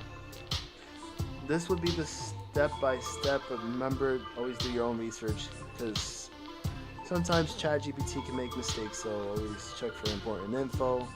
Just know that anything and everything said in this stream is strictly in my opinion and everybody else's opinion. And you're your own decision maker of your investments and your money, as long as you're making the right one. And managing your risks, setting your limits, and all that stuff. So let's go ahead, right? Are you guys paying attention? By the raise of hands, let me know if you are still live on the chat. And I would like to thank each and every one of you for being here as always. Much love to everybody. And hopefully you are all having a good Tuesday evening. And we're going to go through this explanation. And specifically for Johnny. So I'm doing this for him too. So you all get a better understanding of what this whole deal is about. How do we deal with these warrants? Where the heck is Zelly, by the way? Interesting. She's lurking over here, just listening in and not saying anything. Alright, so here's a hypothetical step-by-step trading example for the GME warrants issued by GameStop Corp, plus commentary on the risks and how one might try to profit. And ChatGPT also says that this is not financial advice. It's for educational purposes only. Thank you, ChatGPT, for announcing that. Appreciate that. Yeah, this is for educational, research, and entertainment purposes only. So basic facts to keep in mind, Johnny. GameStop announced a warrant dividend. One warrant for every 10 shares held as of the record date of October 3rd, 2025, and that's when they were issued. Each warrant gives the holder, you, the right to purchase one share of GME at an exercise strike price of $32.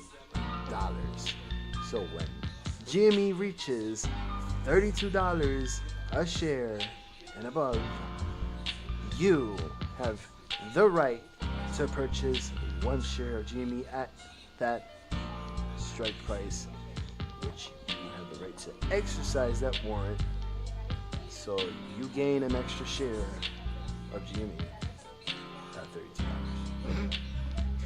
Expiration date of the warrants is going to be on October 30th, 2026, unless extended for the vast majority. The warrants will trade or are intended to trade on the New York Stock Exchange under ticker GME WS. Can I actually find it here? Let's see. The GME dot WS. No, wait, hold on. GME WS. No. So that means I would have to go on Webull to find that here. So GME. Oh, dash. GME dash WS. Let me see. Can I do that on? Let me see. Can I do it here? Dash WS. No, I can't do it here. All right. So trading view. You need to step your game up there. So we'll look at it from here. So we set the chart and see that the warrants currently is sitting around $3.03. It was green for the most part. It was barcoding throughout the entire day, trading day. It only moved up a penny and that was it. And the volume was at 706.78 thousand, which is interesting.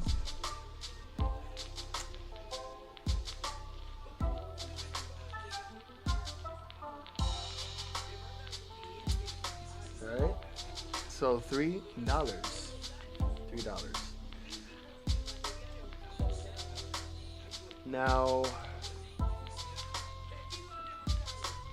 an example of how someone could trade these warrants from beginning to end. So, step 1, acquire GME shares or already own them before the record date. So let's say you buy 1,000 shares of GME before the record date of October 3rd of this year, which already happened. On October 3rd, you hold 1,000 shares, which you receive 1,000 divided by 10 equals 100 warrants in the ratio 1 warrant per 10 shares. No cash payment required for receiving the warrants. They come as a quote-unquote dividend of sorts. Step 2, after distribution, decide your strategy. Once you have the warrants, you have a few choices. NFA. Okay? You got it? Okay. CC? Okay. Now, you have a few choices. You either hold the warrants and hope that GME's stock price rises above $32 plus some premium before expiration, which is October 30th, 2026, and then exercise the warrants, which pays at $32 each to get additional shares. So you don't pay an extra $32 each. Your warrants, each of those warrants will pay $32 each. So it's like a lottery ticket. Should I give an example of a lottery ticket? Matter of fact, I give an example here anyways. So after that, right? You pay it pays $32 each warrant to get additional shares. Then, or you trade or you sell the warrants themselves if there is a liquid market for profit without exercising. But mind you, ever since they were issued and started trading on the New York Stock Exchange, the first day when that happened, you had the warrants open up at $2.28, and they went up to as high as $5.99. So at that point, as an example, hypothetically speaking, on the date that it was released, on the 8th of October, on the 8th, started trading, you would have, for I don't know how many warrants you would have obtained for all the shares of GME that you have, but you would have probably made profit if it opened at $2.28 and it went all the way to $5.99 and you sold at that point right there. And you would completely forget about them. Like, oh, what's a warrant? Oh, I just still have GME shares that I'm holding. And last but not least, the third choice, or you ignore them, you let them expire, which would mean that they would go worthless if the stock never reaches the strike plus the cost. So that is a lose-lose situation. So you let them expire on October 30th, 2026, and then GME stock never reaches $32. So it's just like, what was the point of all of that? Makes no sense. And on top of that, you have a year. Starting the next 2 days, you have a year till those warrants expire, unless they expend it. But you know, anything could happen from now till October 30th, 2026. Anything can even happen. Anything could happen till now, from now till next week. Now till next month. Now till the next earnings for GME. When is the next earnings? When is the next earnings? Next earnings won't be until December 3rd of 2025 on a Wednesday, which I'm sure it would be after market close. So December 3rd is the next earnings and revenues release.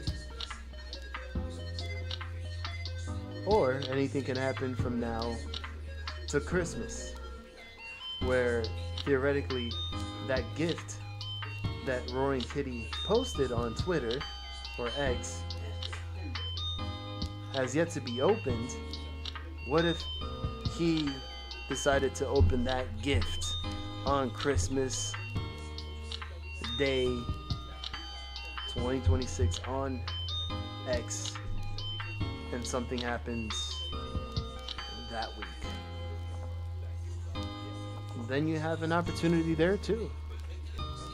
These are all just my imagination, of course, my opinion,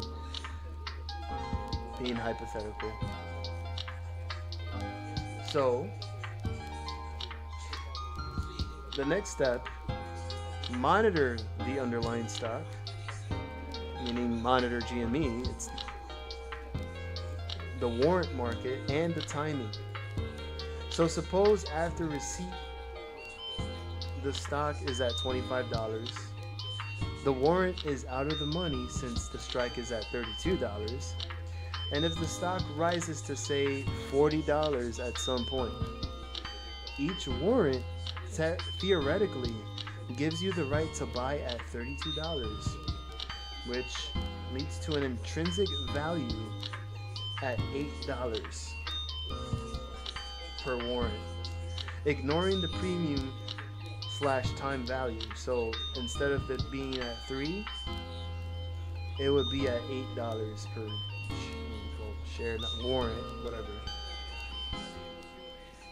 And so, for example, if you hold 100 warrants and you choose to exercise, you pay 100 of your warrants times $32, which is the strike price that you exercise it at, which would equal to $3,200 to get 100 shares of GME stock. If the market price is at $40, your shares are worth $4,000, which leads to gross profit of $800 before fees and taxes. Alternatively, if warrants are trading, you might sell the warrant itself for some premium above the intrinsic value. Step 4. Execution of exit strategy.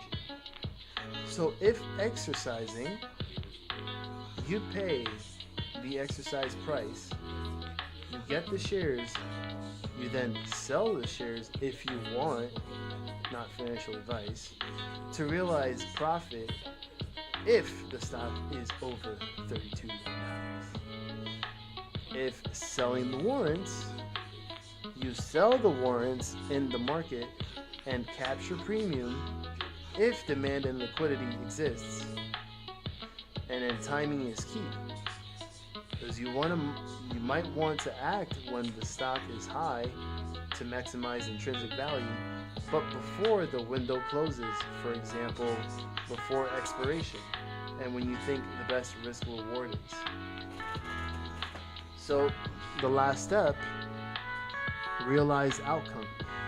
Here's the positive scenario. Let's say GME goes up to $32. The warrants that you hold become valuable. You either exercise them for more shares, or you sell your warrants for decent profit, leveraged versus just owning shares. The neutral or negative scenario, GME stock stays below $32 or barely above. Warrants may expire worthless or nearly worthless, and you lose what you paid or the opportunity cost in holding them, meaning diming handing it and then becoming a bag holder. And the additional risk, even if the stock rises fast, transaction costs, exercise costs, tax implications, dilutive effects, and market liquidity of the warrants all matter. So why this strategy could profit? And what boosts the odds? Yummy. Fill all cracks in. Because we're all going to be filling the crack in. All the cracks in there right now. Okay? So the key risks and what to watch is what I'm going to tell you later. But why this strategy could profit and what boosts the odds? C2O Omega, how you doing? It's been a long time. Good to see you on here in the line, Ben. How's everything with you, C12 Omega? How are you holding up during these crazy times in the markets? Sup. So let me know. Hopefully everything is good. And yeah, let me know what's new. As I'm reading this here, we've been going through a hypothetical scenario of what you could do, what you choose to do with your warrants, your GME warrants, if you wanted to exercise them or sell them by itself and get profit and other things. So I'm almost done. Right now we're discussing why the strategy could profit and what boosts the odds. So the warrant gives leveraged exposure. You control the right to buy a share for $32, but you might pay much less for the warrant itself if trading, so the upside ratio is higher than just buying shares. If the GME stock rallies, especially if there is a quote-unquote squeeze type event, the warranted shares could leap in value, giving big payoff. Huge. So imagining if those GME shares, well, if it goes to $32, then your premium for those warrants would be at $8. But let's say if the squeeze happens and GME goes up to $320, I mean, then that would leave your warrants being worth $80 each. Multiply that by 100, it's 8,000 in gross profit, I believe. Is my math right? I hope so.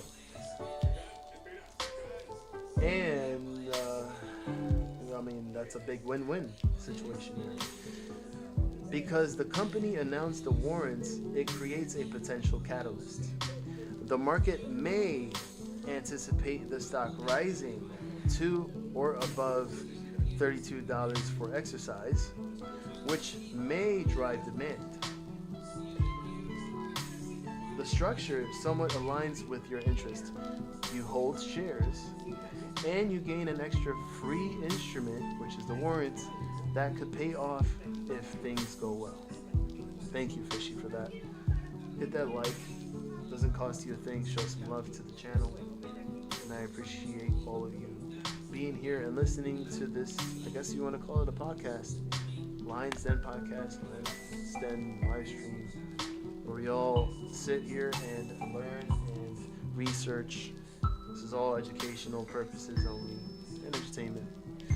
And as long as we're learning about these warrants, and we're doing this for Johnny too because he still doesn't really get much about it, but this will indeed help him now understand the point of these warrants and what to do. Again, not financial advice, because that is his decision to make.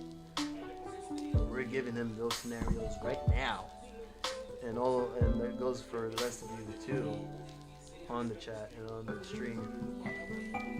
And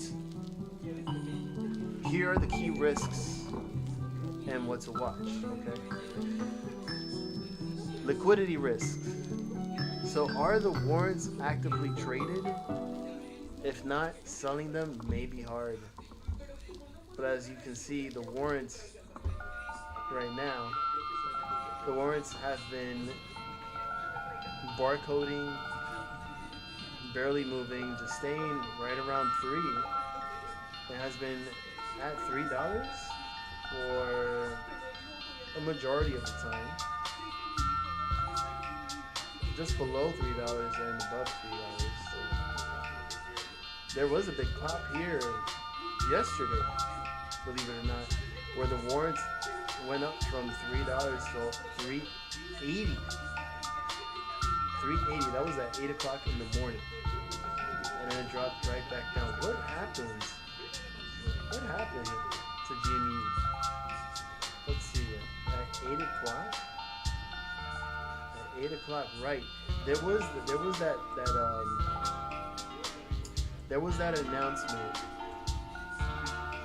about Trump and GME, which was related. Where was that?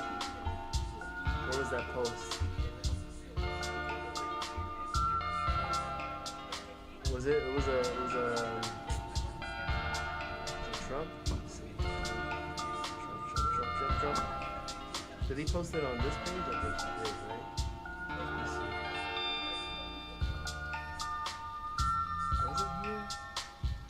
No, it wasn't here, no. Maybe if I go to the GameStop.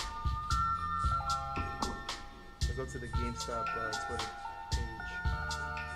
Let's see. Oh, right. It was this one. It was this one. Where President Trump presides over the end of the 20-year console wars.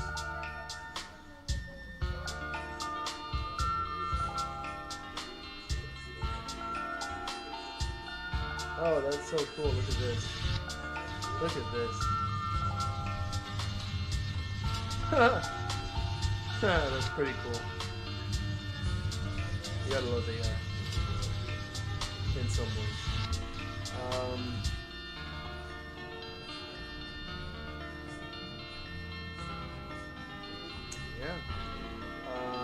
So then GME had a big pop. It went up to like 24.54 now. Hold on. It went as high as 25.27 before dropping back down to 23 and change, which it did close at 23.30. So it's hanging in there. It's hanging in there. So I guess that's the reason why there was that pop yesterday here at 8 o'clock in the morning, sending the price of the warrants here a little bit higher and then coming back down. I guess it kind of makes sense here. So to continue where we left off, I don't want to veer off the story here, but so you have liquidity risks. So are the warrants actively traded? If not, selling them may be hard, which is hard to believe, especially if there is a squeeze event.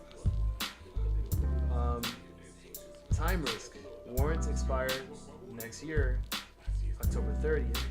So if the stock doesn't move above $32 plus costs, by then you could lose. Stock doesn't move. If GME stays below $32, warrants may expire worthless, which in fact then you lose the leverage premium. Then you have dilution risk. So if many warrants are exercised, new shares may be issued.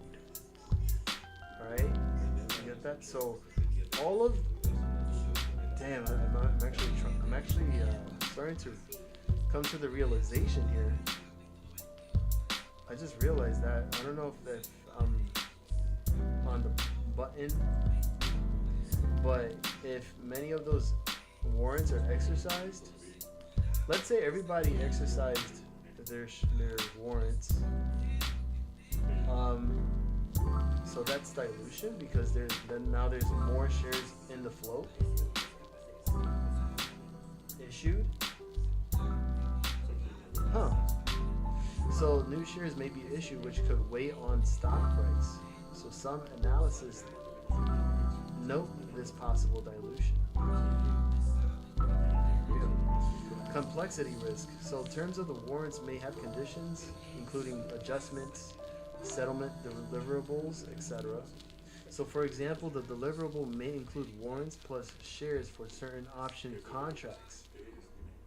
And speculative nature, the strategy hinges on a significant stock move. So if you're expecting a huge upside, you accept high risk of loss. If you're expecting a huge upside. All right, let's read the hypothetical profit scenario. A full walkthrough numbers. So you buy 1,000 shares of GME at $25 each, which would cost you $25,000. That's before the record date. Then after the record date, you receive 100 warrants, so 1 per 10 shares, for free. And then it says here, sort of. So it's not really for free, since you held the shares. Stock price rallies to $45. Oh my God, it's running, it's squeezing. Before the warrants expire. Then you decide to exercise the 100 warrants, so you pay for those 100 warrants, multiply that by $32 per share, or $32 strike price, which would equal to $3,200 in profit. You receive 100 additional shares, now worth 100 of those additional shares times $45 share price of GME, which now gives you equal to $4,500 in profit. So profit from exercising equals $4,500 minus $3,200 equals $1,300. So meanwhile, your original 1,000 shares are $45 at $45 or worth $45,000. Unrealized profit of 20 grand versus 25 grand cost. Combined effect, your total holdings and warrants gave you. So your total holdings and warrants gave you an extra 100 shares at $32, which was the strike price, boosting your overall value. Alternatively, maybe you instead sold the warrants at some premium. So let's say the warrants traded at $10 each, with one intrinsic plus time premium equals $10, which 100 of those extra shares times $10 would equal to $1,000 cash profit without paying exercise costs. So there's alternatives. Depends on what you want to do. Financial advice. That's your decision to make. Wow. Unbelievable. What you need to decide and monitor. When to buy shares to be eligible for the warrants versus just buy shares late. Whether to hold until expiry or trade early. Your exit strategy, exercise versus sell, warrant versus hold. Monitor the stock price relative to strike, which is $32 time until expiry. Monitor liquidity and price of the warrants, how they're trading. Monitor dilution and corporate actions from GameStop might impact the value, and monitor tax implications and brokerage costs for exercising the same. Okay. That's it. So, I don't know. Johnny, if you're still here, let me know. If there's anything that you missed, but if you understood the whole thing, let me know in the chat. Because now you have the keys. I'm far from the mic. Are you serious, man? Oh my gosh.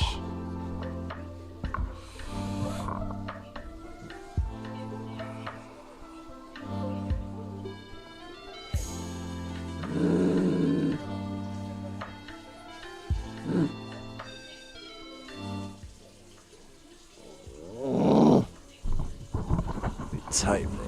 Hold on. Is it? Hold on. Am I? Hold on. Am I? Is it better now?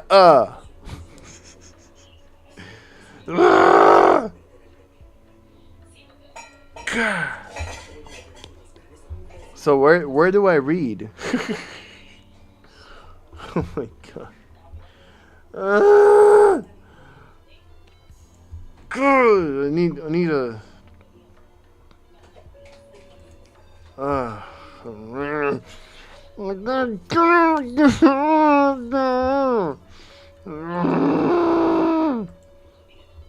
Is that better now? I feel like I need an actual mic, like a studio mic, compressed.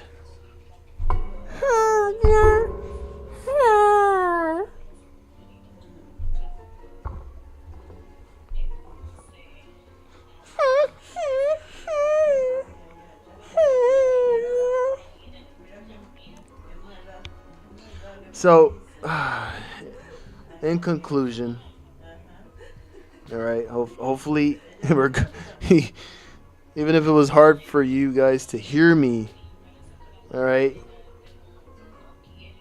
Again, what you need to monitor is when to buy shares to be eligible for the warrants, which was already passed because we already passed the record date. You already have the warrants. Whether to hold until expiry or trade them earlier, before the expiration. Your exit strategy, whether you wanted to exercise those warrants to get more shares at the strike price, or you want to sell those warrants before the expiration and not get the shares for just profit, or you want to hold and diamond handed and whatever. As long as the stock is not trading below 32 and you're holding it until expiration date, then that's a losing situation there. And to monitor the stock price, like we've been doing it for the past, 4 or 5 years, and waiting to see if something miraculous happens, and a catalyst just pops out of nowhere, and all of a sudden now we're at $45 per share, or 50, or 100, making your warrants worth a lot too on top of that, and decide where you want to sell it or exercise. I don't know. And of course, monitor dilution, because once all those warrants are exercised, theoretically speaking, if everybody decided to exercise it, then now you got new shares on top of the float of the existing float, which is considered as dilution, which that and corporate actions from GameStop might impact the value. What are the odds of that? And monitoring tax implications, because obviously all of this is going to be taxed. And you have the brokerage costs for exercising and selling these warrants, and all of that.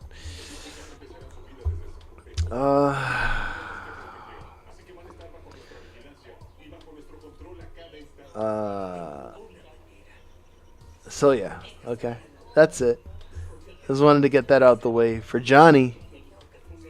And I will post this on ChatGPT. So here is here is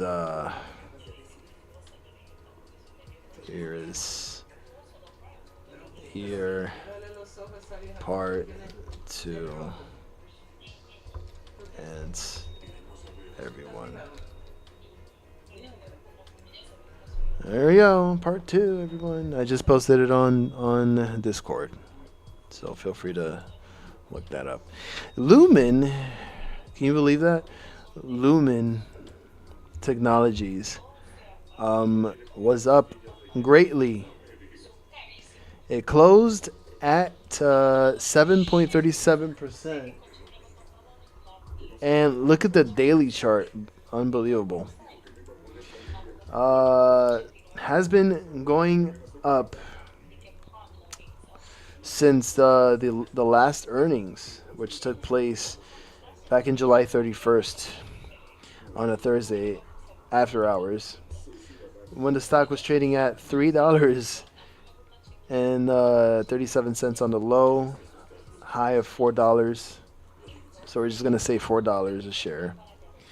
And then volume started picking up out of nowhere after August 12th. And ever since then, it had been going on an uptrend. What a trend it has been for Lumen Technologies. And now has reached a new 52-week high of $10.33 and closed at $10.05. So if you got in at that bottom, you have gained over 190% in 88 days, worth $1 billion in volume, trading through all of that, all those days. And let's see, is it still trading right now? Yes. No, it doesn't trade during 24-hour markets, so we have to wait until pre-market opens tomorrow. And if you didn't know, Lumen does have a median 12-month price target of $4.80, which is way far away from that.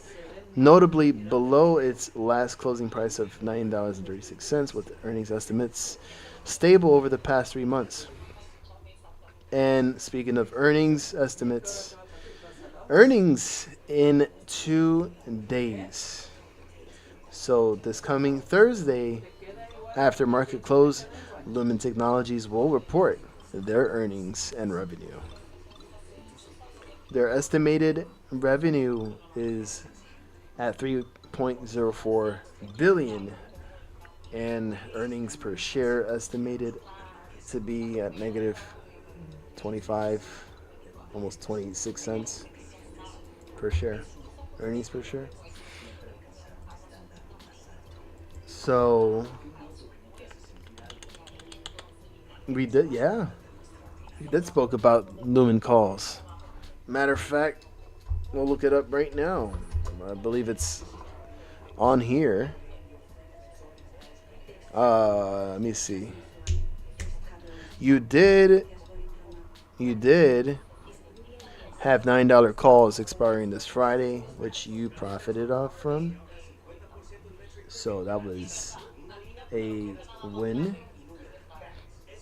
Let's see. You've been talking about Lumen for a couple of months.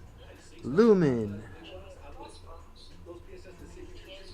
And you had posted a video from Midas himself back in August 14th.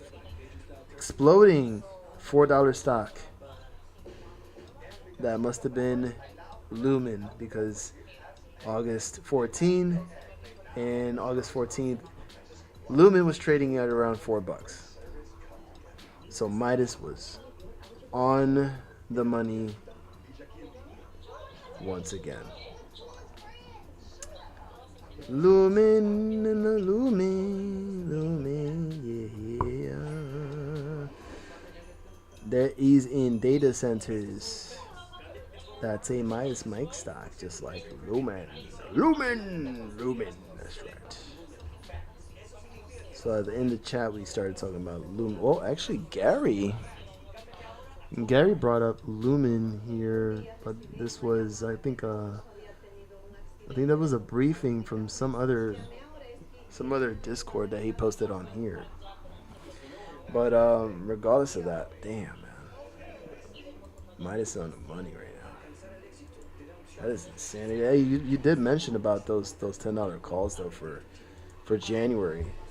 So if we look at those options, mind you, those calls are those calls are in fact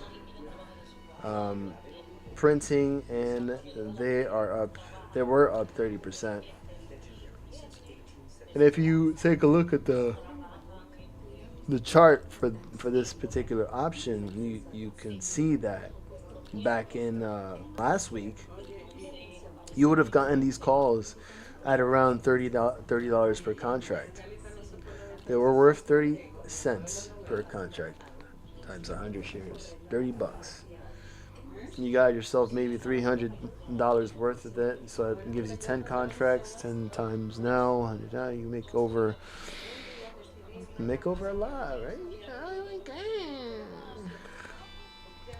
So they had closed today at $1.66 per contract. That's $166.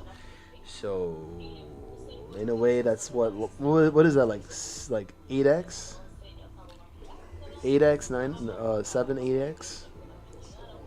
So these calls were printing on a daily basis, pretty much. They were printing on a daily basis.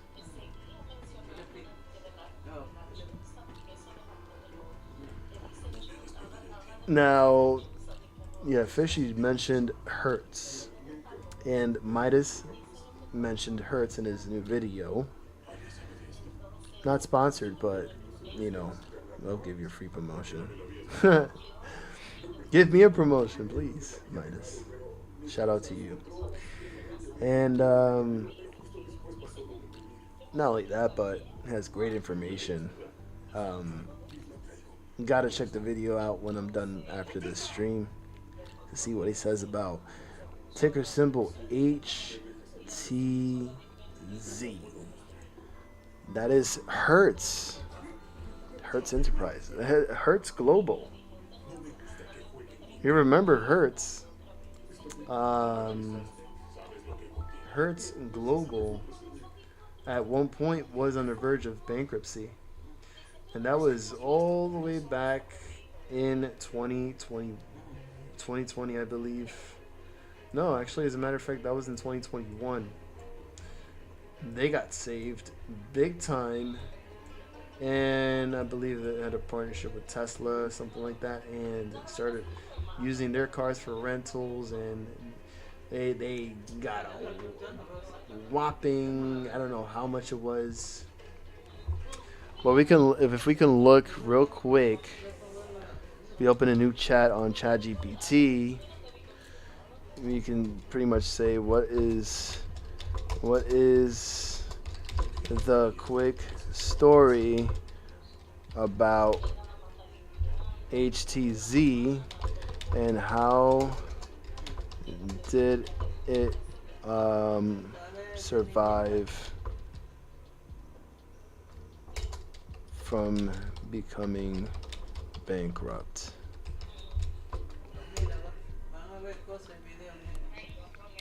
So here, Hertz, the story is actually one of the wildest comeback tales from the pandemic era, and here's the quick but complete version. Here is ChatGPT puts it here.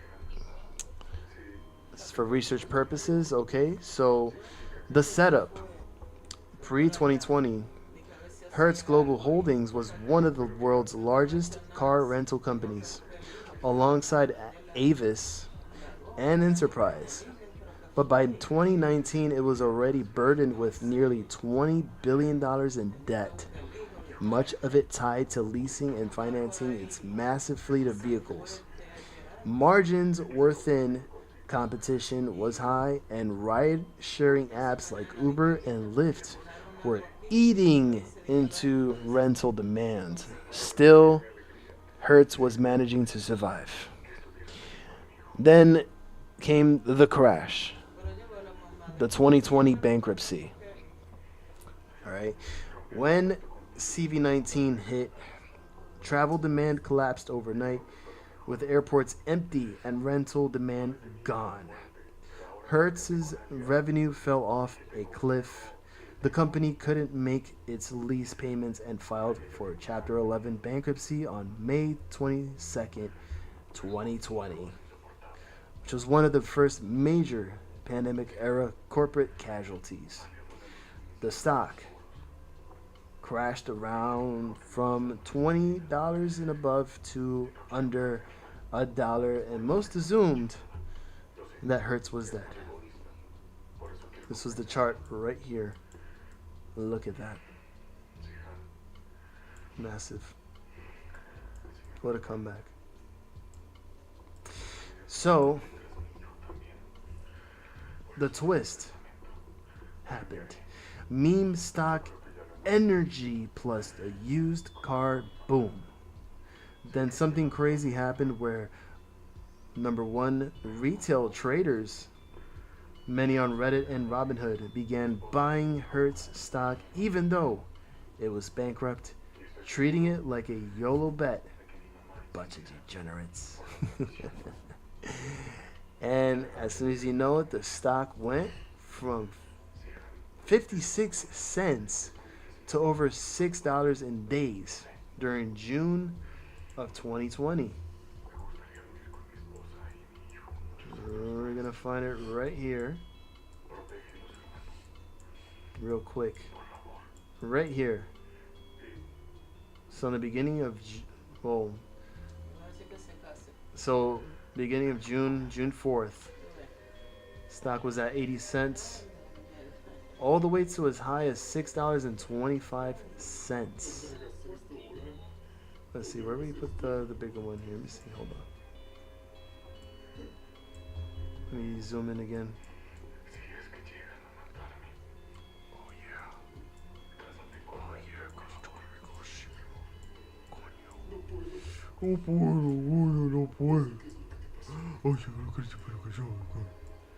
So yeah, actually, as a matter of fact, it was at a high of, from June 4th to June 8th, and ended up trading from 40 cents actually, a low of 40 cents on May 26th to a high of $6.93 on June 8th of 2020.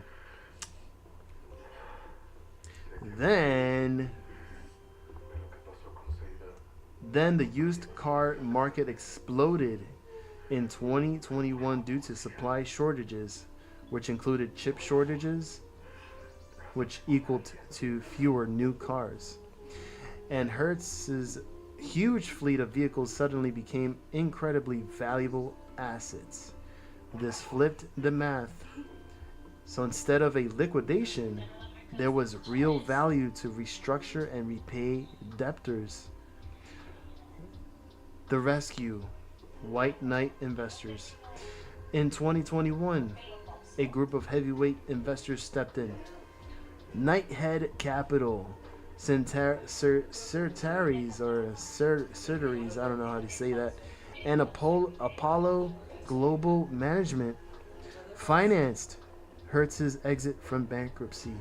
They injected $5.9 billion, paid off debt, and recapitalized the company. Amazing. Wow. By June 2021, and you remember what happened in June 2021, AMC, Hertz officially emerged from bankruptcy less than 13 months after filing. Shareholders were even given some recovery, which is extremely rare in bankruptcies thanks to the car value surge. Look at that. Giving some little bonuses there for shareholders. Wow, incredible. Then comes the rebirth EV and fleet reinvention. Where I talked about the Teslas? Yes. After relisting on NASDAQ in November 2021, Hertz pivoted toward the future, announced plans to buy 100,000 Teslas for its rental fleet, which was a big PR move. Then they partnered with Uber and Lyft to supply EVs to drivers, and then focused on fleet modernization, digital rentals, and airport travel rebound. The now. So after that, almost 5 years later. Is it 5 years later? Almost 4 years later, actually. Now, as of today, Hertz is still operating globally. It has struggled with EV depreciation and fleet maintenance costs. The Tesla bet has been mixed, which involves higher costs, slower demand, but the company remains solvent and operational. Shares trade far below the post relisting highs, but well above bankruptcy era levels.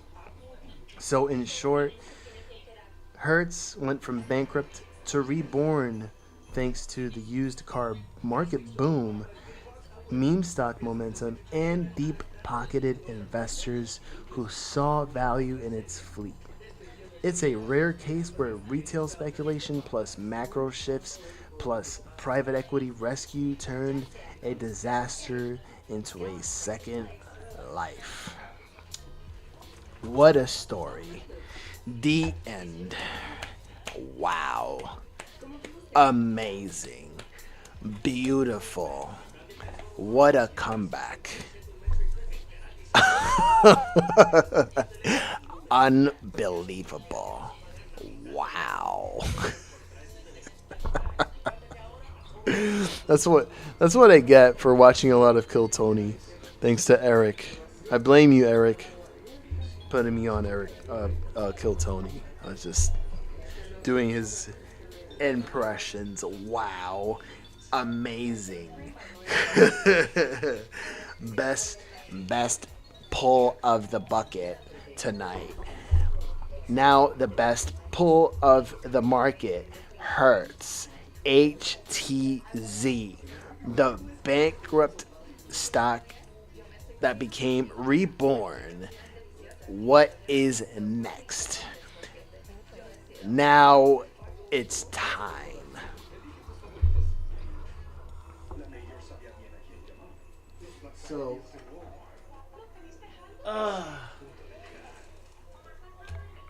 So, with that being said, so now we look at Hertz right now from the future, how it's been holding up through this year in general. We see that it had been trading lower than we had thought back in September. I want to say ranging from June of last year all the way to April of this year, where it has been up and down between $3, even below $3, around $2.50 to a high of $5, and back and forth. Then there was a huge pop where it, back in April 16, it went from $3.71 to as high as $9.38. Then consolidated up and down. Then went to as low as $4.71 and closed today at $5.11. Volume was at 8.80 million shares traded, average 30-day volume of 9.96. It still has a market cap of $1.59 billion, and the shares float is just 297.31 million shares. Wow. Amazing. Unbelievable. So what does the short interest look like? How does it look like on Fintel? Let's take a look right now and see if there is anything interesting. And oh my God. Wow. 54,708,536 shares short interest ratio at 7.55 days to cover. Short interest percentage of the float at 44.31%. My goodness, that is a huge number. Off exchange short volume ratio even higher at 71.12%. We're going to go ahead and take a screenshot of this because this is huge. Wow. Okay, I gotta stop doing that. Look at cool Tony. Alright, let me just do this real quick. Alright, I'm gonna post this on here. I'm gonna share this screenshot with ChatGPT. But in fact, there is, as of an hour ago, reported that there were 1,800,000 short shares available. The cost to borrow is just barely at 1%. So, not really something that would catch others' attention, but the fact that there is a short interest percentage of the float at 44.31%, that is a big deal, in my opinion. Not financial advice. So, here just to post this information. I'm going to send it now and see what ChatGPT has to say about that. And now, what does ChatGPT have to say about Hertz? It actually reveals some very interesting short-term dynamics in the stock, okay?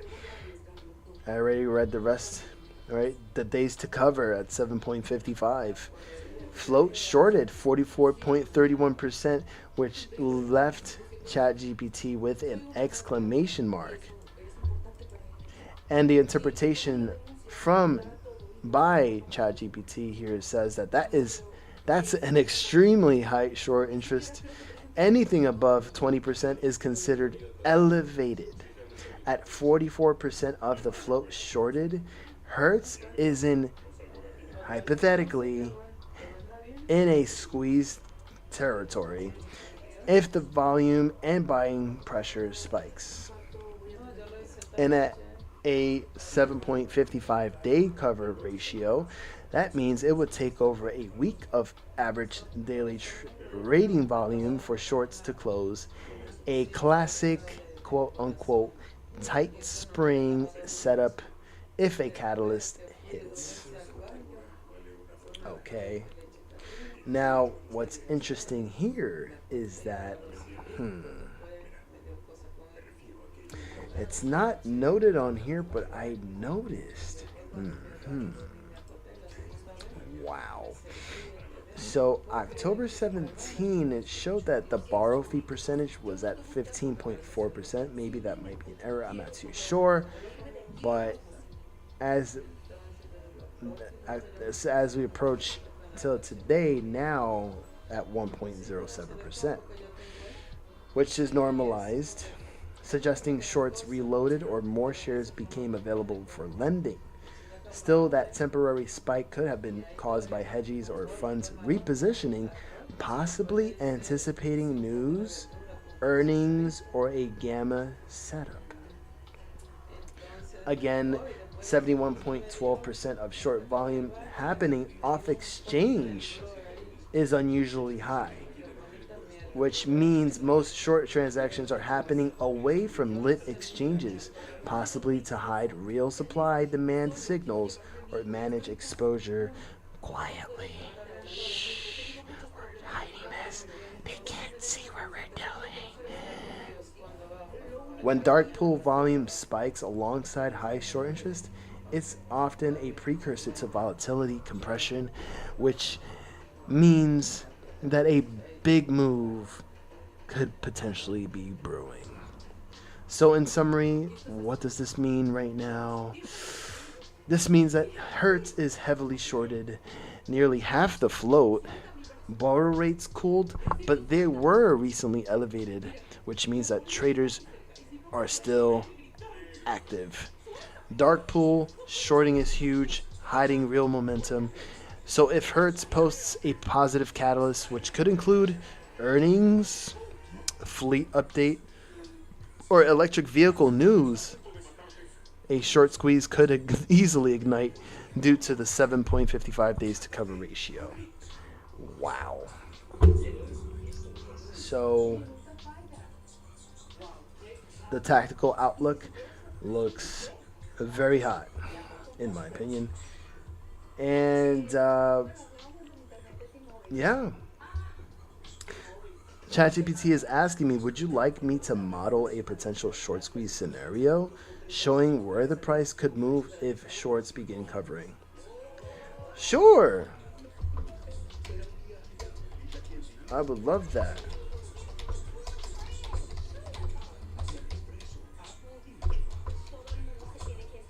By the way, Hertz closed at 511. Actually, no, let's just say sure, I would love that. All right. Oh, it's there. Okay, it's there. All right. All right, so perfect. Let's build your HTZ short squeeze scenario model using the Fintel data you provided and squeeze ladder logic similar to your AMC and finger setups. So the current price closed at 511, which was the baseline closing price for today. Short interest percentage, nearly half the float shorted, which equals to squeeze fuel. Short interest shares, which is a large absolute short position. Days to cover, slow exit if volume spikes. Heavy dark pool activity, concealed liquidity, low borrow fee rate, and a float estimate of 123.5 million shares implied, not exactly, but that's derived from short data. Now, number two, the setup interpretation. So Hertz is again for educational, research, and entertainment purposes only. Strictly opinionated. All right, so take this with a grain of salt and do your own research, not financial advice. So Hertz is quietly setting up a short trap base pattern. High short interest plus moderate borrow fees plus dark pool concealment equals coiled spring. If a positive news event or unusual volume surge hits, earnings, fleet deal, or analyst upgrade, it could trigger FOMO covering in a low liquidity environment. Number three, short squeeze ladder levels. This is modeled.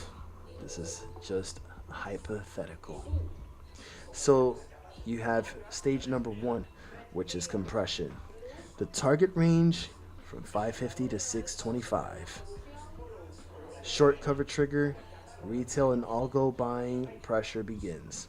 The description: shorts test resistance, low volume creep, borrow fee uptick likely. Second stage, first cover wave, from $6.50 to $7.80. 10 to 15% of shorts begin covering.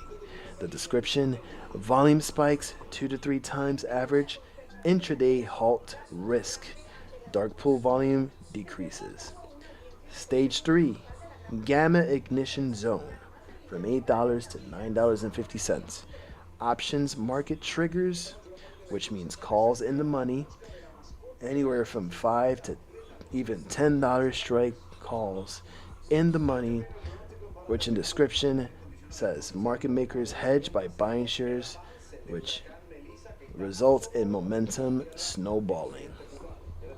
Stage 4, which would be the full squeeze from $10 to $12.50, which means that 30 to 40% of shorts forced to cover.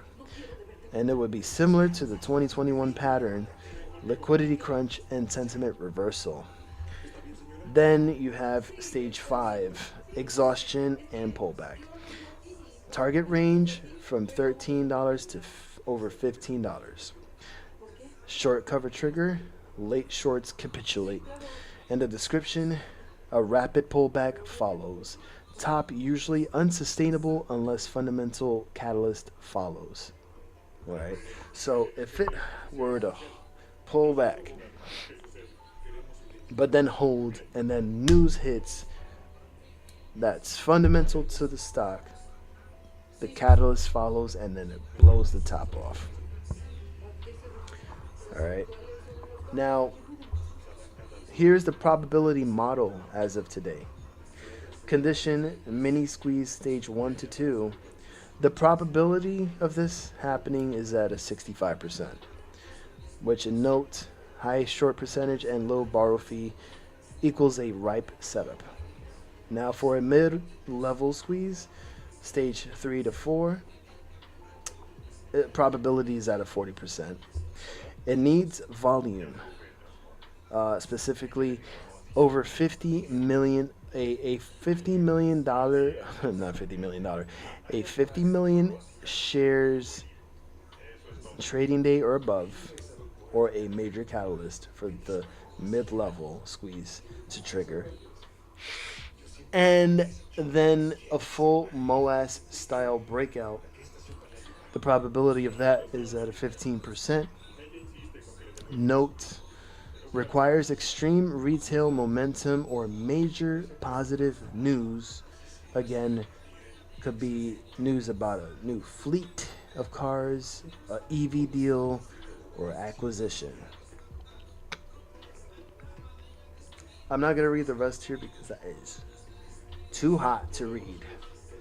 So what I'm going to do is I'm going to take this and I'm going to share it onto Discord. You heard? So I'm going to put that right here. I'm going to put it right here. And then I'm going to put that right here. Okay? Right here. I'm going to share it to everybody on there. Hurts. Because it hurts. And my bum hurts right now. So there you are. There you have it. That is your conversation with ChatGPT. And yeah, so again, that was the data right there for HTZ. Setup wise, let me see. Let me look at the weekly chart real quick and see how that looks like. Yeah, okay.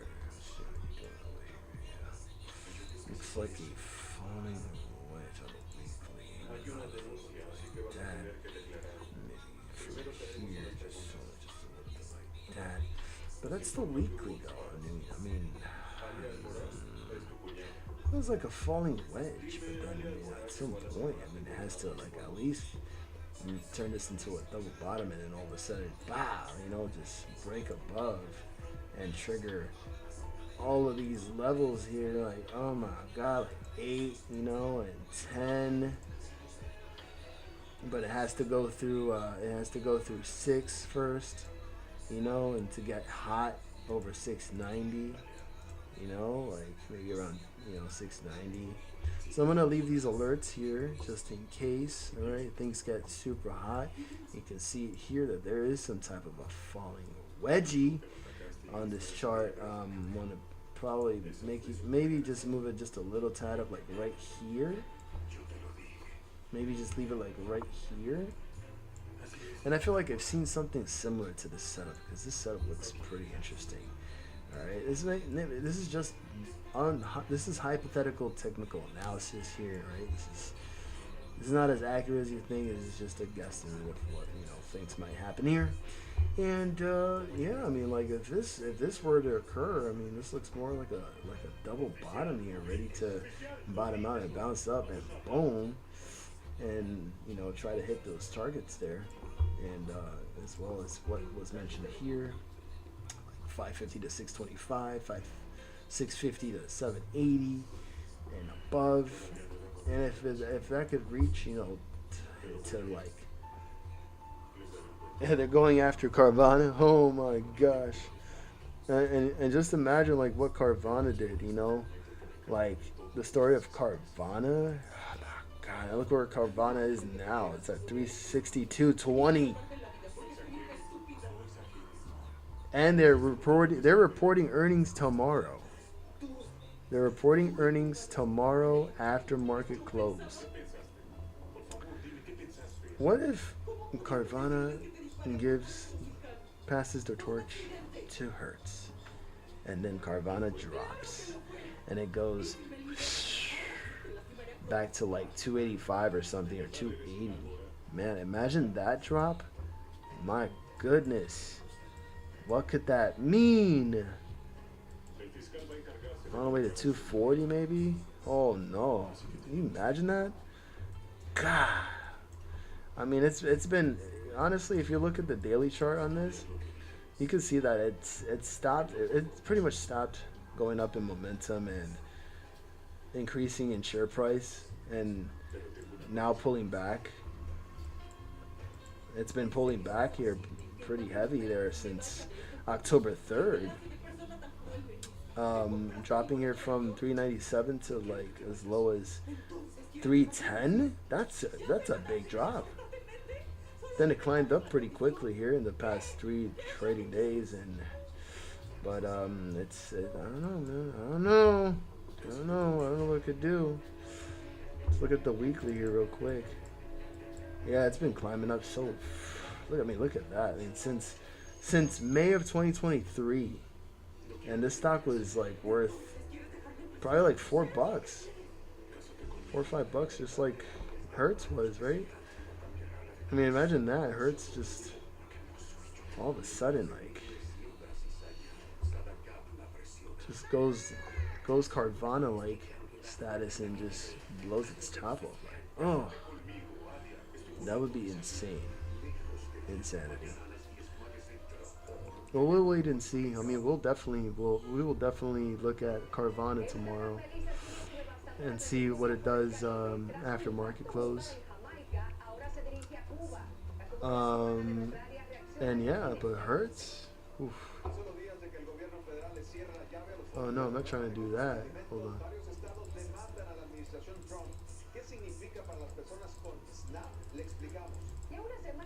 Hertz. I like the. You know what? I like the day. I like what I did with the daily chart and the way that the setup looks like. If it can just follow through with that, I think it will be pretty nice. As a matter of fact,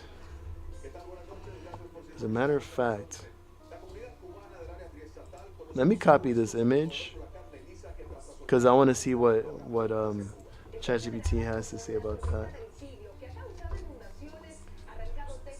I'm just so curious. I want to see what he says.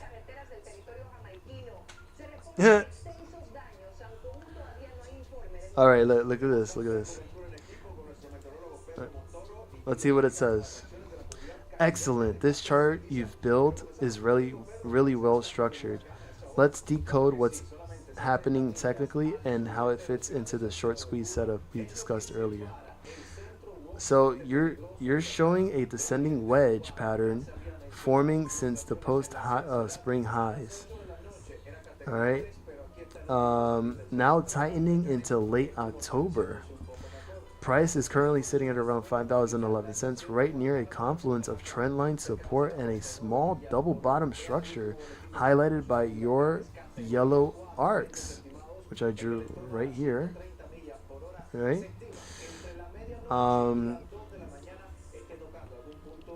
Look, that combination, wedge compression plus a bottoming base, often signals an imminent reversal or breakout attempt. So descending wedge, the feature. Observation: two converging white trend lines from 950 at the top to 450 at the bottom. A classic bullish reversal structure. Breakouts often occur before apex completion. Then you have the double bottom pattern, which is at around $5 to $5.10. Suggests accumulation, buyers defending the same support zone. Then you have the EMA ribbon, the green zone, bearish alignment but flattening. Momentum still negative, but compression signals potential crossover if price closes above 575 to 6. So that is what we technically would have to see for Hertz tomorrow, hypothetically. So it needs to break above 575 to $6 and close around that price. And the volume, which was 8.8 million, which is moderate. The volume uptick on bounce attempts confirms real buying interest.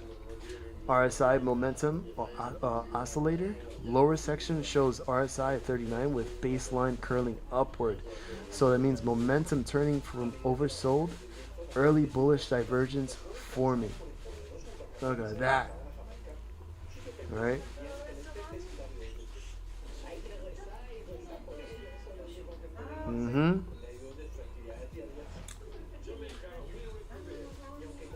Not bad, not bad. Support hold at 5 to 510. Breakout confirmation above 580 to 6. Triggers wedge breakout. EMA ribbon flip. Number 3, momentum expansion towards 750 to 8. Matches your yellow projection arrow. Aligns with the gamma ignition zone. Number 4, short covering acceleration. Stage 3 from prior model. Could carry price into 9 to 950 before exhaustion. Wow. Listen, take this with a grain of salt, but this could be a very nice scenario there. And played right, this would probably be your numbers, your target numbers. And then, you know, don't even think about if it's going to blow its top off and squeeze to like 10, 15, 20, 30. Make these numbers your targets. Not financial advice.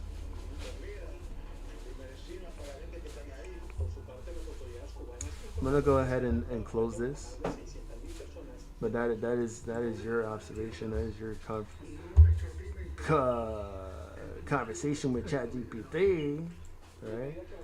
Man, we've been on Hertz for a good minute, but that was worth it though. So I'm definitely gonna be looking. Speaking of Hertz too. As a matter of fact.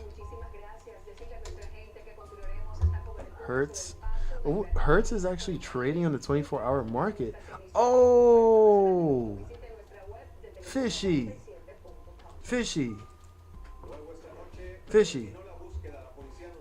bro, fishy. Oh my god, fishy, bro.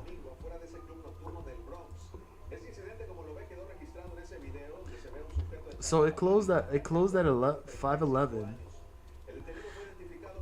But it's actually up right now.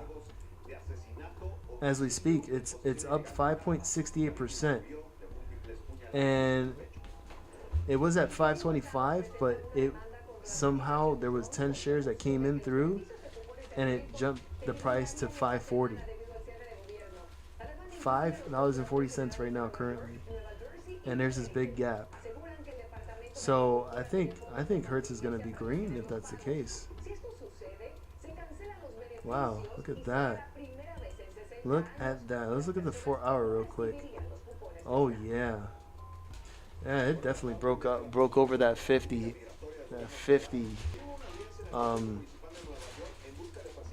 The 48 or whatever you want to call it. Shoot. Darn it. No. No. Don't do it now. Wait for me. Wow. Hold on, let me look at the November 21st. Oh damn, there's a what? Huge open interest. For the $9 strike open November 21st expiration date options contract. 58,700 open interest. Volume of 36. Then $7 strike here, 30,590 open interest, 282 in volume. But obviously you're gonna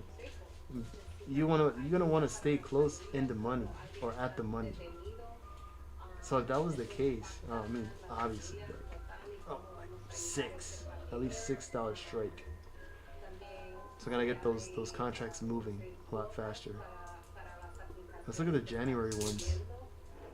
Oh yeah, there's a lot of buildup for the $7.50 strike calls for January 16 expiration next year, with a 34,415 open interest and 1,102 volume. So that is the most high concentrated call in volume. Shoot, as a matter of fact, the options. Wow, what? That's insane. Why did it close with a huge amount of $1 puts? No, that's $1.50 puts. Why? That's weird. But regardless, like the volume and the total volume in calls it outweighs the total volume in puts. So it's still bullish. It's still leaning bullish, in my opinion. But January 16th, $7.50 calls. I mean that could be a mover, possibly. That could be a big mover if played right. It's only 40. It closed at 40 cents per contract. Not financial advice. You do your own research. You do your own due diligence. But that it could be hot. But depending on what happens tomorrow, I mean, you got the interest rates, the cuts happening. So I think from there, just I don't know. Dang. Okay. I'm gonna have to save this here for real. Oh my god. Oh my god.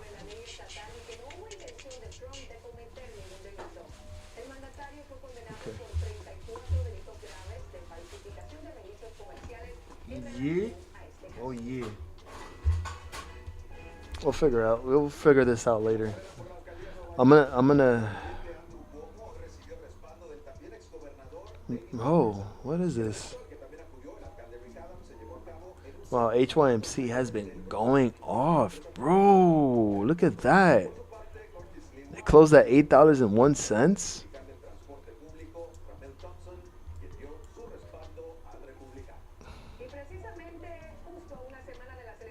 Wow, things are just getting hot with some of these stocks here. Wow. Wow. QMMM Holdings, HYMC, Terra Wolf was on a big run since the morning. Closed 16.86%. Uranium Energy Corp too. I mean, look at that. Even this stock was on fire for like the past couple of months. Whiskey, I call it whiskey instead of Wisekey. Did a huge pop to 1790. NXE, that's an energy company. Pony AI was up. CTM with a pop here. Castellum looks like a nice breakout even on the RSI here on the daily. DNN, Innocent Minds. GPUS, hold on, that looks interesting. Oh, but then actually came back down from 73 cents, so I don't know. It was probably like a fake out or something. Damn. But then again, it says here 5 days ago, hyperscale data to launch on-demand NVIDIA GPU cloud for Michigan AI campus. So I don't know, there's something there. Then Lumen is just Can't imagine what Lumen does tomorrow. You at 20. PayPal up almost 4%. Vizsla, that's Vizsla Silver Corporation. Energy V, this is the stock that Big JR was talking about for months and months. EXK back at $8. That's the one that we discovered together. Another silver mining company. Huge. Since like almost $2 since we first talked about it. Remember? What a stock. All right. Okay. So we'll leave it at that. We'll leave it at that, and we'll see what happens tomorrow. All right? Because my voice is getting dry as hell and tired. I'm gonna take a break, and I'm gonna come back tomorrow morning. I'm gonna stream the charts. I'm gonna stream Hertz. I'm gonna stream Lumen and the others, and we're gonna have some fun. And we're gonna do as good, to the moon. You know what I'm saying? To the moon. And I would like to thank each and every one of you for joining me in tonight's edition of Lion's Den live stream. And thank you for watching me open up Pokemon Mega Evolution Elite Trainer Box. Got a couple of hits in there, so not too bad.